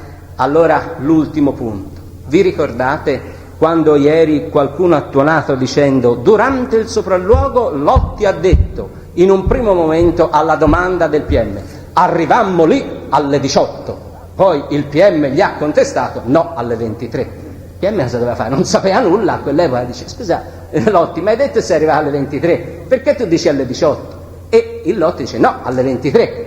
Guardate che è un Lotti che racconta le cose come le racconta lui, però se il PM avesse saputo che c'era stato anche il pomeriggio alle 5, 5 e mezzo, alle 6, quando l'hanno visto la Carmignani, De Faveri e Chiarappa, è chiaro, come dice Pucci, che quella domanda gli avrebbe detto era una prima volta o era una seconda volta? Signori, ma i verbali sono lì, quella domenica cosa è successo è di una chiarezza impressionante, anche perché poi la Carmignani Sabrina vi spiega esattamente cosa ha visto e come l'ha visto. Quindi quel verbale di sopralluogo, per fortuna documentato in modo perfetto, perché è stata fatta sia la trascrizione della registrazione sia il film, il Lotti ha fatto proprio bene, diceva la verità. La prima volta era arrivato lì, è arrivato alle 18, pensate al sole, saranno state alle 5 e mezza come dice la Carmignani, ma che loro a quella piazzola ci sono andati 2 volte, una volta nel pomeriggio e una volta alle 23, mi sembra oramai è provato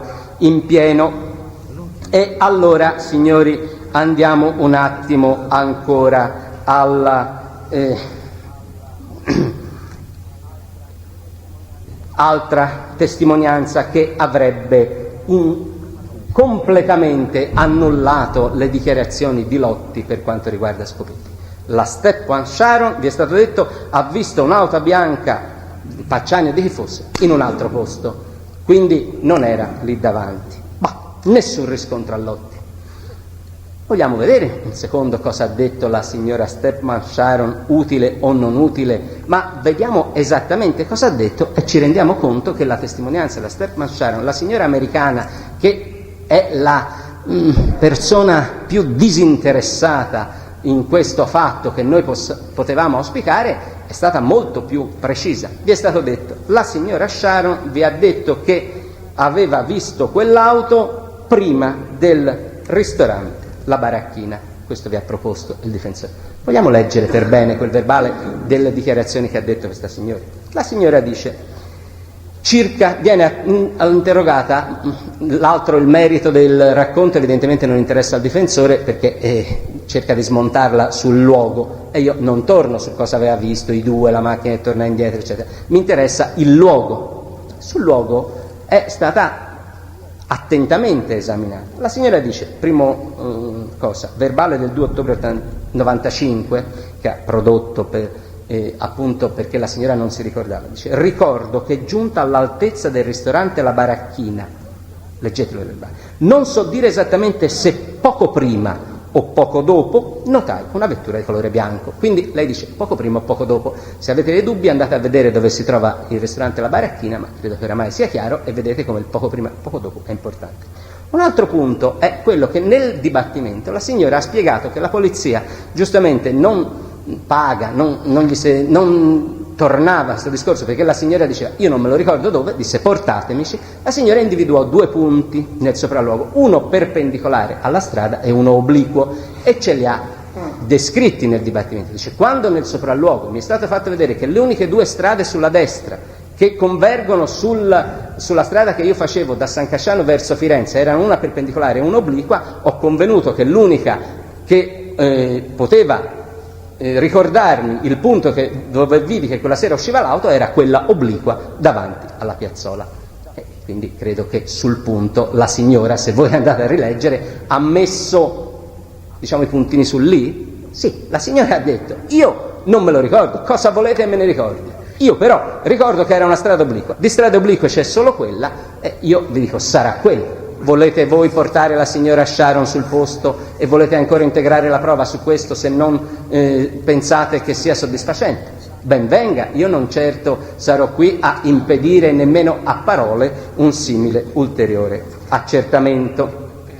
Io direi che è importante questo fatto, la strada obliqua, ricordate Casa Ruffo, ricordate le fotografie dall'alto, ricordate esattamente come stanno le cose. Io, se ci fossero dubbi, ma io non li ho, invito la Corte a verificare su quelle fotografie non solo quello che ho detto, ma i verbali. Allora vedete che anche questo riscontro, così come presentatovi dal difensore di Vanni, avvocato Filastò, è un riscontro che merita sì approfondimento, ma completo nella ottica di verifica puntuale di tutto ciò che ha detto la signora Steppan. Non ha detto prima della baracchina, ha detto non so dove, c'è stata portata, e ha dato un'indicazione molto precisa, era una strada obliqua e non una perpendicolare, c'era quella e basta.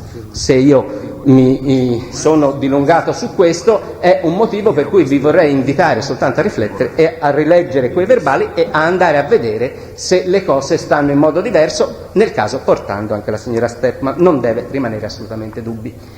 Caini e Martelli, vado ora abbastanza rapidamente su singoli argomenti, perché anche Caini e Martelli sono testi che non ci hanno detto nulla. Allora, teniamo presente che il racconto lo sappiamo bene tutti, nessuno ha contestato il racconto se non in 2 aspetti. Primo punto, la strada che dall'Arena andava a San Martino Scopeto, Bricciana, tornava giù alla Saginalese e poi a Dicomano, era dopo la fattoria l'Arena chiusa. Qui avete avuto le informazioni del difensore che diceva lui non è passato, le informazioni del PM che dice che io e il procuratore della Repubblica di Firenze insieme alla polizia e ai carabinieri, ci dovrebbe essere l'atto, ci siamo passati, questo al momento delle indagini, quindi 1-1 palla al centro, non lo so, è inutile fare indicazioni di questo tipo, però avete la testimonianza del maresciallo Polito dei carabinieri, è stato alla stazione di Vicchio 20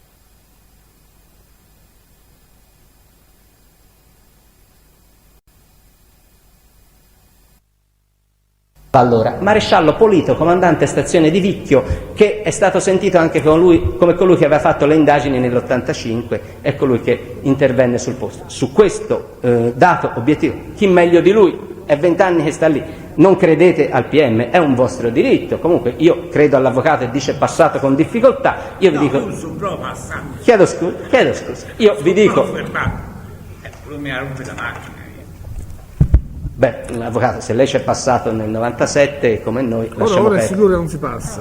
Ora sì, si passa, Presidente. Si passa ora? Sì, certo, si passa con una macchina, ovviamente è un viottolo che presenta gli arbusti perché non è frequentata, ma ci si passa lo stesso. Però non interessa com'è la situazione ora, interessa com'era allora. Se lei cortesemente crede di fare un sopralluogo... Io l'ho visto, lo so. No, quelli che io questo processo lo so, scusi. No, prego. i dati del maresciallo Polito, lo sapete. No, io dico, testimoniavo come persona cosa si può fare oggi, tutto qui. Però, come vi abbiamo entrambi, sia io che il difensore, detto, noi abbiamo fatto ora, quindi a noi ci interessa com'era la situazione allora, quindi meglio che il maresciallo Polito o chi per lui non penso che sia possibile avere dati. Allora Caini e Martelli su questo punto, attenzione, ci si passava. Secondo, quel percorso si faceva in mezz'ora, in un'ora, anche quello avete tutta la possibilità di convocare ancora il maresciallo, chi volete, per farvi spiegare quanto ci voleva farlo.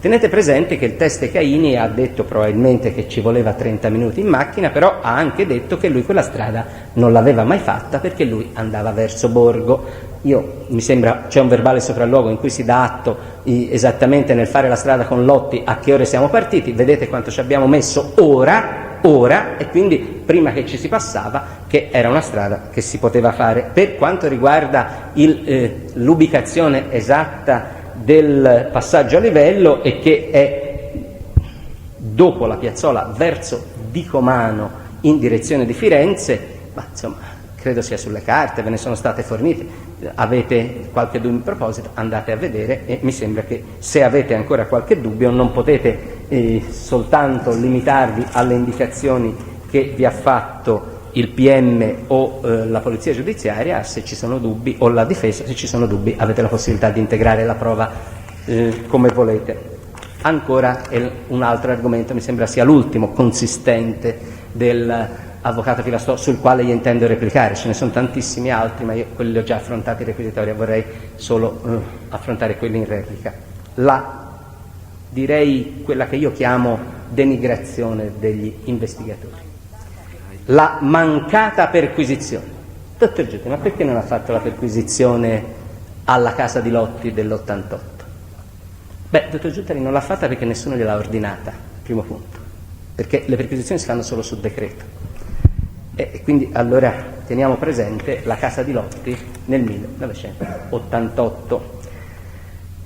Le foto le avete viste, quelle di ora, non le ho prodotte io, lo davo per elemento acquisito. È una casa abbandonata, potete voi verificare quello che era stato verificato a parole. È una casa talmente abbandonata e aperta che ci può andare chiunque, però sono esattamente nel 1996, 95, fine 96, quando si comincia a inquadrare meglio Lotti e si perquisisce veramente. Sono 7 anni che non ci abita più. Allora, capite, andare a perquisire una casa abbandonata e pensare che Lotti ci abbia lasciato una valigia o un foglio da qualche parte con qualche elemento sarebbe da parte degli investigatori diciamo, no, non lo dico, lo dite da voi, sarebbe come perquisire la piazza dell'orologio di San Casciano perché Lotti ci andava tutti i giorni, uguale, identico. Era un luogo, quella casa, dove non era possibile pensare di avere elementi, e quindi, siccome non era possibile nel 96, la Corte ha il potere di farlo, chiede ad andare a perquisirla, così andiamo a vedere, ci leviamo il dubbio, quindi perquisiamo anche piazza dell'orologio, però, per cortesia. Allora è stata perquisita la stanza dove Lotti abitava da quel famoso sacerdote, non c'era nulla. Altro argomento. Signori, il PM e la polizia non hanno raffrontato le impronte sulla panta, non hanno fatto accertamenti su quelle impronte. Ci sono i computer. Perché non sono stati usati i computer? Un attimo di pazienza. Forse è bene che noi tutti, soprattutto i giudici popolari, tengano presente su come si rilevano le impronte, su quali sono gli elementi che si possono acquisire dagli impronte, elementi di confronto, e l'utilità di queste impronte. Allora, per poter fare raffronti, lo spiego solo ai giudici popolari nel caso in cui fossero limitati a una cultura sul punto generale e non specifica, le indagini sulle impronte si possono fare in questo modo. Io lo so solo perché le ho viste nella mia esperienza, non voglio montare assolutamente in cattedra, è un dato di fatto, voi lo verificate se non ci credete. Però la cosa importante è che per poter fare raffronti occorre avere impronte piene. Vorrei che memorizzaste questo dato. L'impronta deve essere piena, totale, di tutta la mano, possibilmente anche di una sola parte, però deve essere piena, tutto il polpastrello.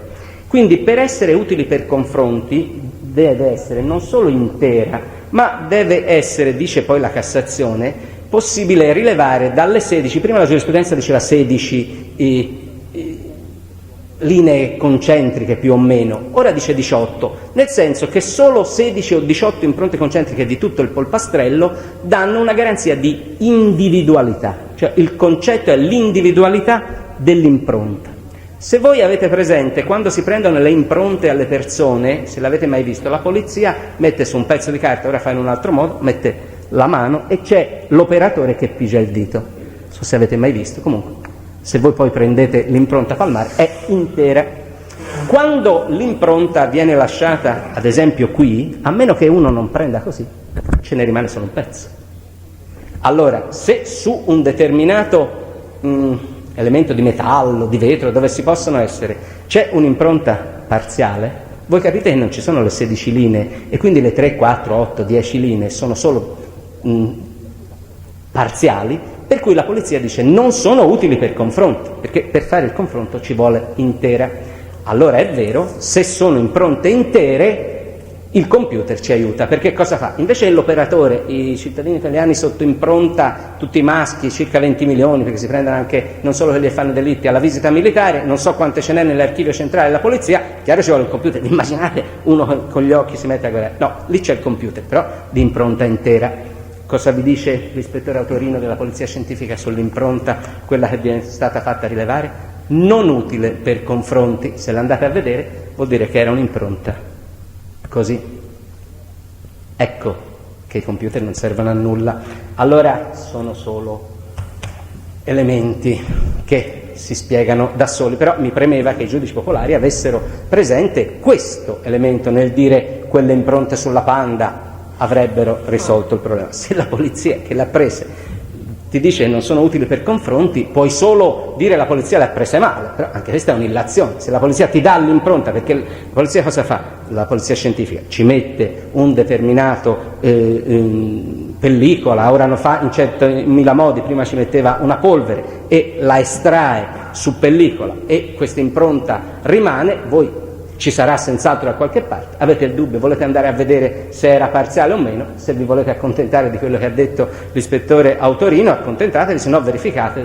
Se ci fosse stata un'impronta piena, penso che qualsiasi investigatore l'avrebbe quantomeno paragonata o confrontata a suo tempo con quella che facciamo. Certo, le indagini sono quel che sono, però l'impronta se c'è è lì, andate, ordinate voi questo confronto se non vi accontentate. Mi sembra che l'ispettore Autorino avesse anche una certa competenza, ci ha spiegato bene tutti i suoi sopralluoghi, ci ha soddisfatto, almeno me mi ha soddisfatto. Se qualcuno l'ha soddisfatto teniamo presente che può sempre integrare la prova su questo, però nonché le indagini sono carenti, la professionalità degli investigatori è negativa perché non hanno confrontato le impronte o peggio ancora non hanno perquisito quella casa di Lotti.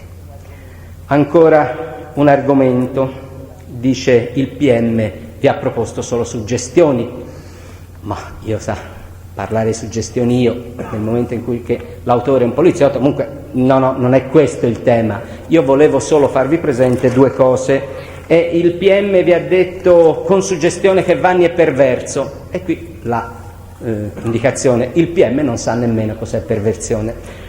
C'era un libro, ci è stato presentato, io me lo sono comprato perché tante volte è sempre meglio integrare, lì nella mia biblioteca me lo sono già letto, quelli di Fornari li avevo già letti tutti, però il concetto che mi sono fatto di perversione per fortuna era un concetto che mi aveva spiegato il professor Fornari, perché il PM, il giudice, quando non sa una cosa c'ha il codice che gli consente di nominare dei consulenti e farsi spiegare la cosa. Può comprare il libro sicuramente, però se se lo fa spiegare rimane anche nelle carte. Cos'è la perversione, sessuale o non sessuale? Relativamente a Lotti ve l'ha spiegato bene il professor Fornari e avete voi la possibilità di verificarlo, ma per quanto riguarda le perversioni ipotetiche o meno di Vanni, io sono andato a riguardare cosa avevo detto e effettivamente le cose sono sicuramente in un modo diverso.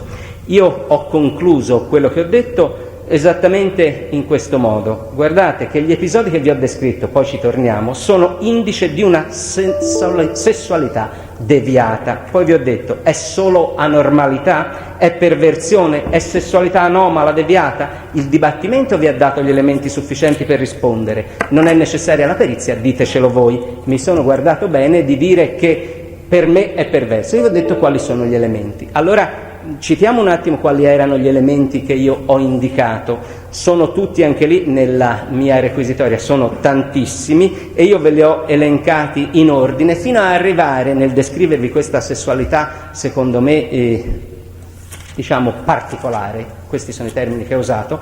In certi momenti ho avuto la sensazione che ci fosse la prova di una perversione e io vi ho indicato quali erano le fonti di prova sul punto. Non vi ho detto è perverso ma anche una perizia, vi ho detto guardate ci sono questi elementi, validi, non validi, indice o non indice di qualcosa.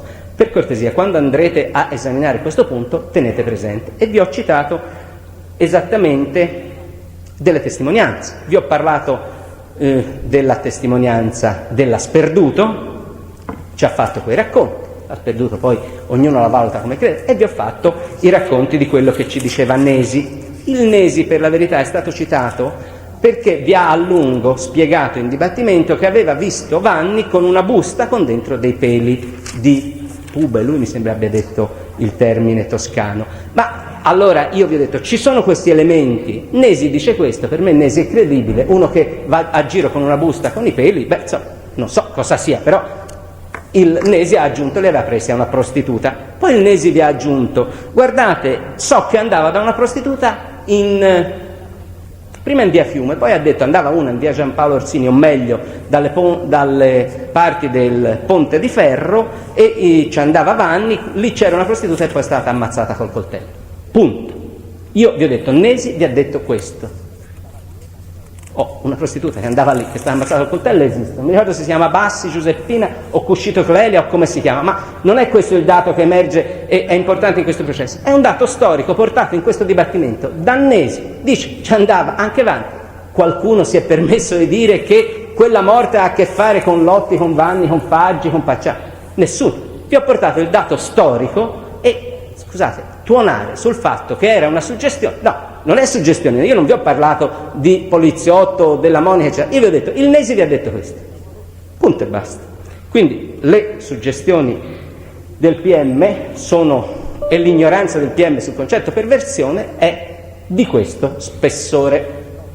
Per fortuna la perversione di Lotti in senso sadico-sessuale, o come ha detto, è stata spiegata bene dal professor Fornari. Se avete dei dubbi avete tutta la possibilità di confrontarlo, ma voi non siete incolti come me, avete la possibilità di capire e di vedere a cosa ci si riferisce quando il PM ha usato il termine perversione, ma solo in via ipotetica, perché io ho parlato di sessualità anomala, andate a verificare le mie parole, ma questo serve proprio a nulla, né a me né al difensore che io abbia usato o meno in modo proprio o improprio quel termine. Anche un altro argomento è quello, non so se c'è l'avvocato Curandai, probabilmente avrà studiato nel frattempo, però quel Curandai studia. Ma vi ricordate, studia le carte del processo, vi ricordate come è stato introdotto l'argomento nel processo relativo alle domande alla bambina del signor Vanni, che sicuramente in questo processo non serve a niente, è esclusivamente solo per valutare la personalità di Vanni, se è necessario ai fini del 133, cioè come abbiamo fatto per Lotti, per Faggi, la personalità, è bene ricostruirla su una base di elementi e obiettivi numerosi, non in diretto riferimento alla responsabilità, ma per vedere chi è. Una cosa è vedere chi è e una cosa è vedere se ha responsabilità su un fatto. Quindi quell'indagine che è stata fatta e portata in questo processo era sulla personalità di Vanni. Qualunque sia la causa dell'handicap per quella bambina non aveva nessun senso. Però dice, guardate, solo nella sentenza che vi ho portato io avete modo di capire che non c'entra nulla quei maltrattamenti e quell'arresto con la bambina. Se voi andate a vedere le carte, voi vi rendete conto che nessuno si è permesso di fare illazioni di quel tipo, ma solo nell'ambito di chiarire la personalità di Vanni si è chiesto ai testi in primo luogo. Sapete niente del fatto che questa bambina aveva questo handicap per questo motivo? La prima domanda fu fatta, come vi ha fatto notare l'avvocato Filastò, nel corso del processo Pacciani. Perché? Perché nel processo Pacciani una nota della polizia giudiziaria indicava questo fatto come risaputo. E come si fa, parlando della personalità di un teste, non certo della sua responsabilità in quel processo? Scusi signor Vanni, cosa ci può dire? Per carità, tutto è frotto, ecco perché fu chiesto all'epoca.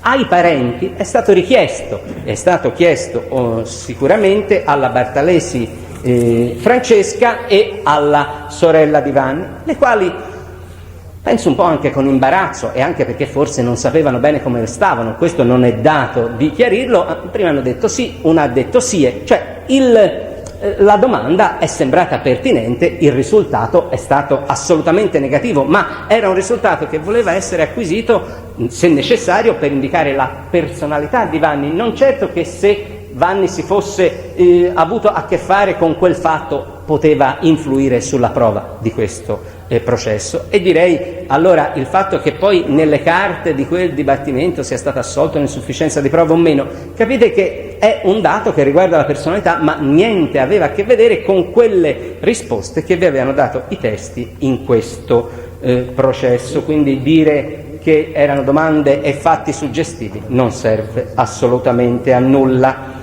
Ancora, io comunque di questi dati che sto elencando ho fatto una memoria che consegno, in cui sono tutti riportati, possono essere verificati da chiunque in qualsiasi momento. E ancora Pucci, anche qui sono stati pochi gli argomenti, sono pochi anche i miei. Dice Pucci, sapete cosa vi ha detto alla fine del dibattimento? Io quella domenica dalla Ghiribelli non ci sono stato. E io vi ho detto, guardate che Pucci, quando gli si facevano quelle domande, era oramai andato, era confuso, era pomeriggio, era cotto. Tant'è che alla domanda dice Pucci, dalla Ghiribelli non ci siamo andati. L'ha detto la Ghiribelli, l'ha detto Lotti, l'ha detto Galli, Vanni ha spiegato come stavano le cose, quindi che Pucci in quel momento era di fuori, è pacifico. Allora quando Pucci vi dice nello stesso contesto, fine dell'interrogatorio, guardate io Vanni non l'ho riconosciuto, va messo un attimo nell'ambito di un Pucci che è bollito. Poi voi fate quello che dovete fare nella valutazione di questo test, però non prendete quelle dichiarazioni come oro colato, perché aveva a lungo spiegato come stanno le cose. Allora ancora dice, guardate, Pucci addirittura aveva detto, lo dissero al bar che erano passati dalla piazzola Escopetti la sera dell'omicidio. Pucci addirittura l'aveva detto il 2 gennaio 96 alla polizia giudiziaria. Scusate, ma questo è un argomento a favore dell'accusa. Cioè Pucci fin dal primo momento ha sempre detto che loro al bar lo avevano detto. Andate a vedere, verbale 2 gennaio 96 alla polizia. Il Pucci ha sempre detto, noi lo raccontammo al bar, non è la stessa cosa che poi dice Lotti, ma non è la cosa che con tutte quelle difficoltà dice Zanieri. Allora capite che Pucci trova riscontro in 100.000 elementi. Ancora vado sempre per spunti di fatti dal difensore. L'omicidio a Scopetti è sicuramente di sabato. Il professor Maurri nei suoi esami tanatologici sbaglia, perché evidentemente 40 anni di esperienza del professor Maurri non servono a nulla. Allora io vi volevo ricordare, ma sicuramente non c'è bisogno, tutte le testimonianze di quelle persone che l'hanno visti vivi la domenica, addirittura a mangiare alla festa dell'Unità o la mattina alla pensione in fondo agli Scopeti, e direi che tagliano la testa al toro. Però ricordate bene la dichiarazione del professor Maurri sul punto, il professor De Fazio che avendo scritto sabato vi dice sì, noi l'abbiamo scritto ma non avevamo visto nulla, noi non abbiamo fatto l'autopsia, ci siamo determinati a scrivere così su indicazioni per le quali è bene che vi rivolgiate a Maurri sapete cosa ha detto, quindi quella dichiarazione del professor De Fazio lascia il tempo che trova. E allora vi potrei io raccontare o fare presente una circostanza.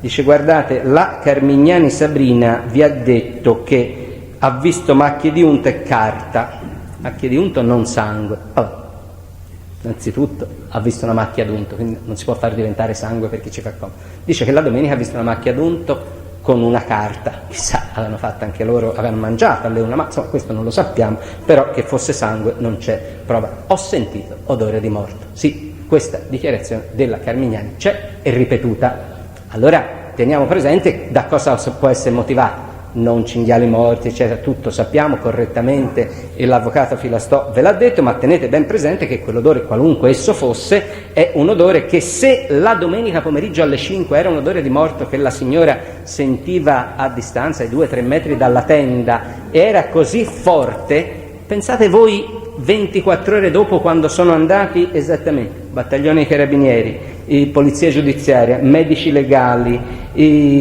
tutti quelli che sapete, forse era insopportabile. Se guardate le fotografie ci dovevano essere delle maschere antigas, perché se il giorno prima la Carmignani la sentiva, vi immaginate voi il giorno dopo.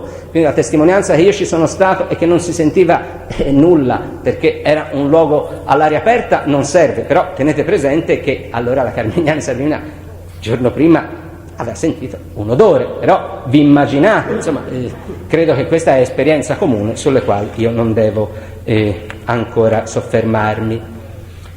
Nesi Lorenzo.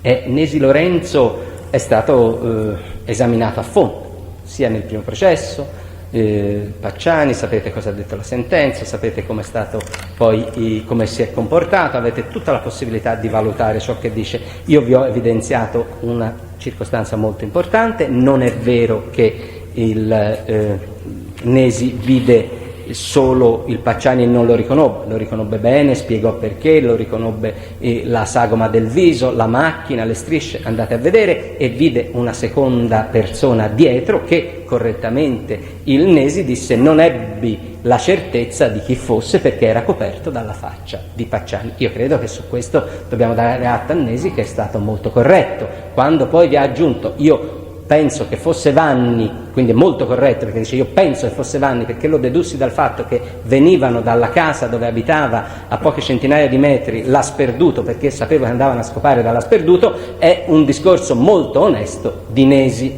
Allora attenzione, perché non è vero che non abbia riconosciuto, che abbia escluso che ci fosse Vanni, si è comportato in un modo di questo tipo. Allora la testimonianza di Nesi va esaminata sotto questo profilo. Se avete dei dubbi chiedetegli ancora a lui cosa vide e scoprirete che il Nesi continua a dire io so che era Vanni, però siccome me lo chiedete in un tribunale, io siccome era coperto da Pacciani, io questa certezza non ce l'ho e io non ve lo posso dire. Tutto qui, quindi è il dato obiettivo. Mi sembra che il Nesi su questo sia comportato in modo molto corretto, che ci fa ben valutare come stavano le cose. Sapete poi cosa dicono gli altri su quella macchina, il luogo dell'avvistamento, per carità, era un'ora e mezzo di cammino.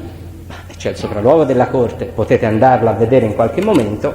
Il luogo dell'avvistamento è esattamente l'incrocio fra la strada che da Firenze, Scopeti, va a T o come a V, come vogliamo, che va verso San Casciano. Questa è la via Faltignano, lo videro qui. Dal luogo dell'omicidio sono 1 chilometro, qualche centinaia di metri, 2 chilometri, non certo un'ora e mezzo di cammino. L'ora e mezzo di cammino è quella che a piedi si fa dal vallone, esattamente il luogo dell'omicidio, passando dal bosco a piedi nel bosco per andare alla casa di via Faltignano. Quindi sono 2 elementi completamente diversi, sono 2 fatti diversi, sono 1 minuto in macchina per arrivare dal luogo dell'omicidio, forse meno a seconda a che velocità si va, al luogo dove Nesi incrociò la macchina che lui dice essere di Pacciani, e quindi noi diciamo lo dice lui, noi se lo crediamo o no dipende da una impostazione soggettiva.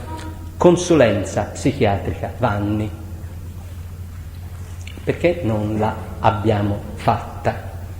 C'è un'istanza del difensore alla quale io mi potrei dichiarare remissivo, perché onestamente a me per l'accertamento della verità non è che poi faccia grande motivi di ostruzionismo, però vi dico perché mi oppongo. Primo perché le ragioni sono le stesse di cui al provvedimento di questa Corte, per cui ha spiegato che non è ammissibile perché non ci sono i presupposti, ma per fare un esame che riguarda la capacità di intendere e di volere, la capacità di Vanni al momento di commettere quel delitto, occorrono degli elementi. Pensare che in quel momento, cioè nell'85, tutti i delitti per cui lui è accusato, ci fossero seri dubbi per pensare che fosse capace, e su questo non c'è nessun elemento. Correttamente la Corte a mio avviso l'ha messo in evidenza. Poteva essere fatta una qualsiasi consulenza di parte, 3 o 4 paginette, che dava uno spunto, allora forse la Corte avrebbe esaminato il dato obiettivo che veniva da uno scienziato. Quando vi si dice il Vanni non ha soldi, insomma, a parte che non gli è stato sequestrato nulla, il denaro è nelle banche, sono 70 milioni, non ha importanza, ma non è vero, perché nella consulenza disposta da questa Corte per Vanni sono stati nominati 2 consulenti di parte, è un dato di fatto, la dottoressa Niccheri e l'altro neuropsichiatra. Quindi non vedo come lì si può nominare un consulente di parte e poi venire a dire non c'è soldi per nominarlo. Altro argomento, voglio dire 2 parole, forse 3, la legislazione premiale a Lotti mal applicata. L'argomento in fondo è uno solo: lo hanno coccolato, lo hanno bevuto, si sono fatti giocare, gli ha raccontato un sacco di balle in cambio di un bel premio, non l'hanno messo in carcere. Signori, avete sentito voi, l'hanno sentito i difensori la richiesta di pena che ha fatto il PM per Lotti? Io penso che prima o poi l'ufficio del PM si impegnerà, appelli, non appelli, qualsiasi sia la vostra sentenza, perché Lotti deve scontarla questa pena. Quindi pena quella che sarà di giustizia, se voi lo riterrete. Noi riteniamo che, e conformemente ho chiesto una pena per Lotti, che abbia commesso quei delitti e deve scontare. Allora dov'è il premio? Cioè, signori, noi abbiamo chiesto di metterlo in carcere, ovviamente con sentenza passata in giudicato. Non abbiamo, è vero, esercitato la facoltà della mettere la detenzione preventiva. Io vi ho spiegato a suo tempo che il 274 del Codice di procedura penale non ce lo consentiva e che qualsiasi GIP ci avrebbe respinto l'istanza. Vi ho spiegato non c'era pericolo di fuga, non c'era pericolo di reiterazione, non di inquinamento delle prove. Credo di avervelo spiegato talmente bene che non è il caso. Ma si sono fatti giocare e gli hanno fatto dei regali. Abbiamo chiesto la pena nel momento in cui abbiamo fatto le indagini tutte a suo carico. Vi ricordate, ho detto, è il processo a carico di Lotti. Allora, questo argomento io non lo capisco. Sarebbe un argomento solido se Lotti fosse il solito mafioso che dice io non c'entro nulla, tutti loro hanno fatto quel delitto e avessimo proceduto solo per loro. Ma qui si è proceduto per Lotti. Quindi, signori, questo è una falsa impostazione, non ci siamo fatti giocare assolutamente, tant'è che Lotti è il primo principale imputato e io mi sono sgolato fin dal primo giorno per dire che questo è il processo a carico di Lotti. Tenete presente che per quanto riguarda la misura della legislazione non premiale, perché qui nessun premio, perché nessuno ha chiesto attenuanti, addirittura il difensore di Lotti si è dovuto inerpicare, a mio avviso, ma comunque bene ha fatto, sulla strada della costituzionalità della norma. Qui nessun premio. Se voi avete sentito le mie conclusioni, ho chiesto la pena, solo le generiche, premio zero. Quella legge dei premi non è applicabile a Lotti. Mi dispiace per il difensore, ma se fossi io, e non lo sono per fortuna, quella Corte deve decidere, direi che si tratta di situazioni diverse per cui a Lotti, quella, non essendo un delitto mafioso, non è applicabile quella legislazione. Quindi premio zero. Sì, la carcerazione preventiva anticipata? No, vi ho spiegato perché. Quindi che sia stata mal applicata quella misura. Signori, la legge è lì, che sia stata applicata bene o male emerge dalle carte. Che poi gli sia stato fatto dalla parte dell'autorità amministrativa comparere del PM sulla applicazione per una situazione obiettiva di Lotti diversa, una legislazione che riguarda i collaboratori di giustizia è vero, però attenzione, è una norma che prevede la revisione ogni 6 mesi, ogni anno del stato di collaboratore, mi sembra dica espressamente, e può essere revocata in qualsiasi momento. È chiaro che la vostra sentenza inciderà forse al 100%, al 200%, al 1000% sull'applicazione successiva o meno di questa misura, che si rivede periodicamente. Quindi premio, signori, nessuno, perché è stata fatta un'istruttoria a suo carico, vi è stata chiesta la pena, è una legislazione che per quanto riguarda i collaboratori sarà, penso, insomma, prenderà le strade che deve prendere, non competono a me nel caso di una vostra sentenza. Ora, coccolati, presi in giro, ma insomma, per carità, sono argomenti che non possono entrare sotto questo profilo nel processo. Addirittura Fornari diceva che Lotti gli ha detto che aveva ancora cose da dire e che se Pacciani non rigava diritto, Lotti ne avrebbe dette altre.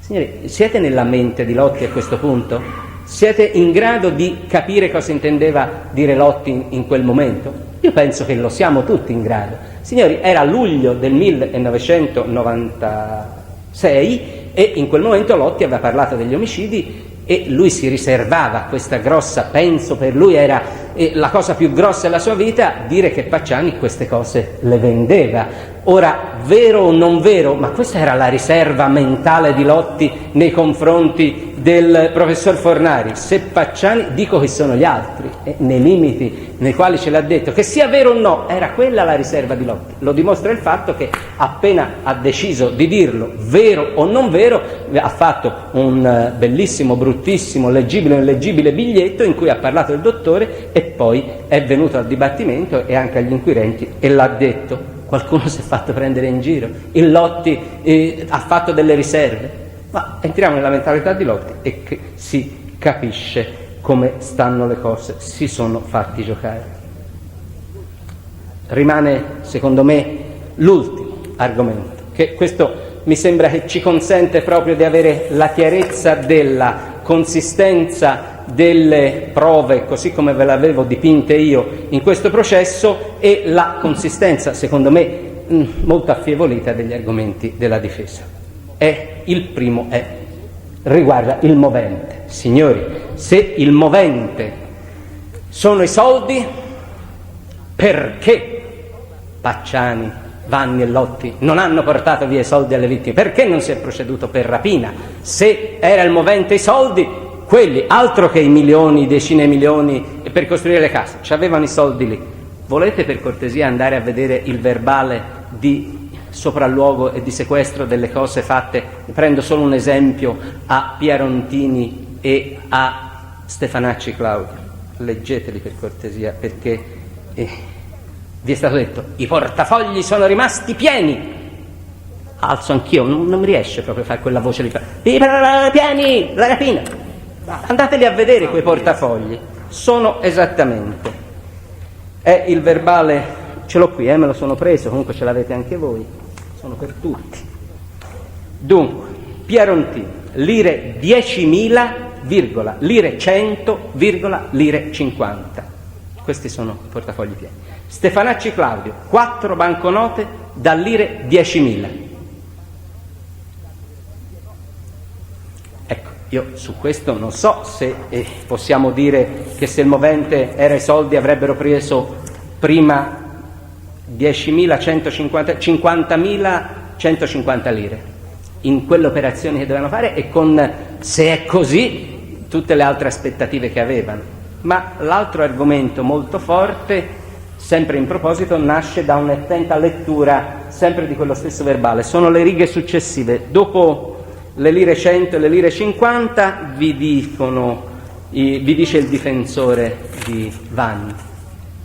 Il mostro vero, poliziotto era, tant'è che avvicinava le vittime in divisa, si faceva mostrare il portafoglio, era evidente e così questi ci cascavano. Io argomento meno corrispondente alla realtà non l'ho trovato fra quelli affrontati dalla difesa. Se voi andate a leggere il verbale sempre per questo omicidio, poi vedete gli altri, leggete. Stefanacci Claudio, verbale di sopralluogo. Cioè, il concetto è, vi è stato detto, lo Stefanacci aveva il portafoglio in mano e quindi i documenti in mano, è ovvio che il poliziotto glieli stava chiedendo. Forse io ho letto verbali diversi. Il verbale dice: i pantaloni notati sotto il sedile posteriore sono di colore verde militare, sono macchiati di sangue sia nella parte anteriore che posteriore. Nella parte centrale della tasca posteriore destra è un foro d'entrata da colpo d'arma da fuoco che trova corrispondenza sulla fodera della tasca. All'interno della tasca è un portafoglio, all'interno della tasca, in capretto marrone, trapassato da un colpo d'arma da fuoco, anche il portafoglio. All'interno del portafoglio si rinvengono carta d'identità di Stefanacci Claudio e il denaro, le 50.000 lire che vi ho detto. E qui io credo che non ci sono altri argomenti e io non cito assolutamente opere o singoli pezzi, non cito l'opera di Collodi, non mi interessa nulla, però io devo dire che la verità, quella che è la verità, avete visto nel portafoglio, non c'è bisogno di citare Collodi, ma è a portata di mano, basta saperla o volerla leggere. A questo punto le mie conclusioni, perché in replica vi devo dire onestamente che la posizione di Faggi mi ha lasciato veramente in una situazione obiettiva che mi impone, per le emergenze che vi ho già fatto presente ieri, di modificare la mia richiesta, e quindi a parziale modifica delle precedenti conclusioni chiedo che anche Faggi Giovanni sia dichiarato colpevole dei reati a lui ascritti, riuniti per continuazione, e con la concessione delle attenuanti generiche per la incensuratezza, chiedo che sia condannato alla pena complessiva di anni 21 di reclusione con interdizione perpetua dai pubblici uffici ai sensi dell'articolo 29 del Codice Penale. Confermo nel resto le precedenti conclusioni formulate a carico degli altri imputati. Presidente, io vorrei integrare quelle produzioni e vorrei darvi le pagine esatte dei giornali.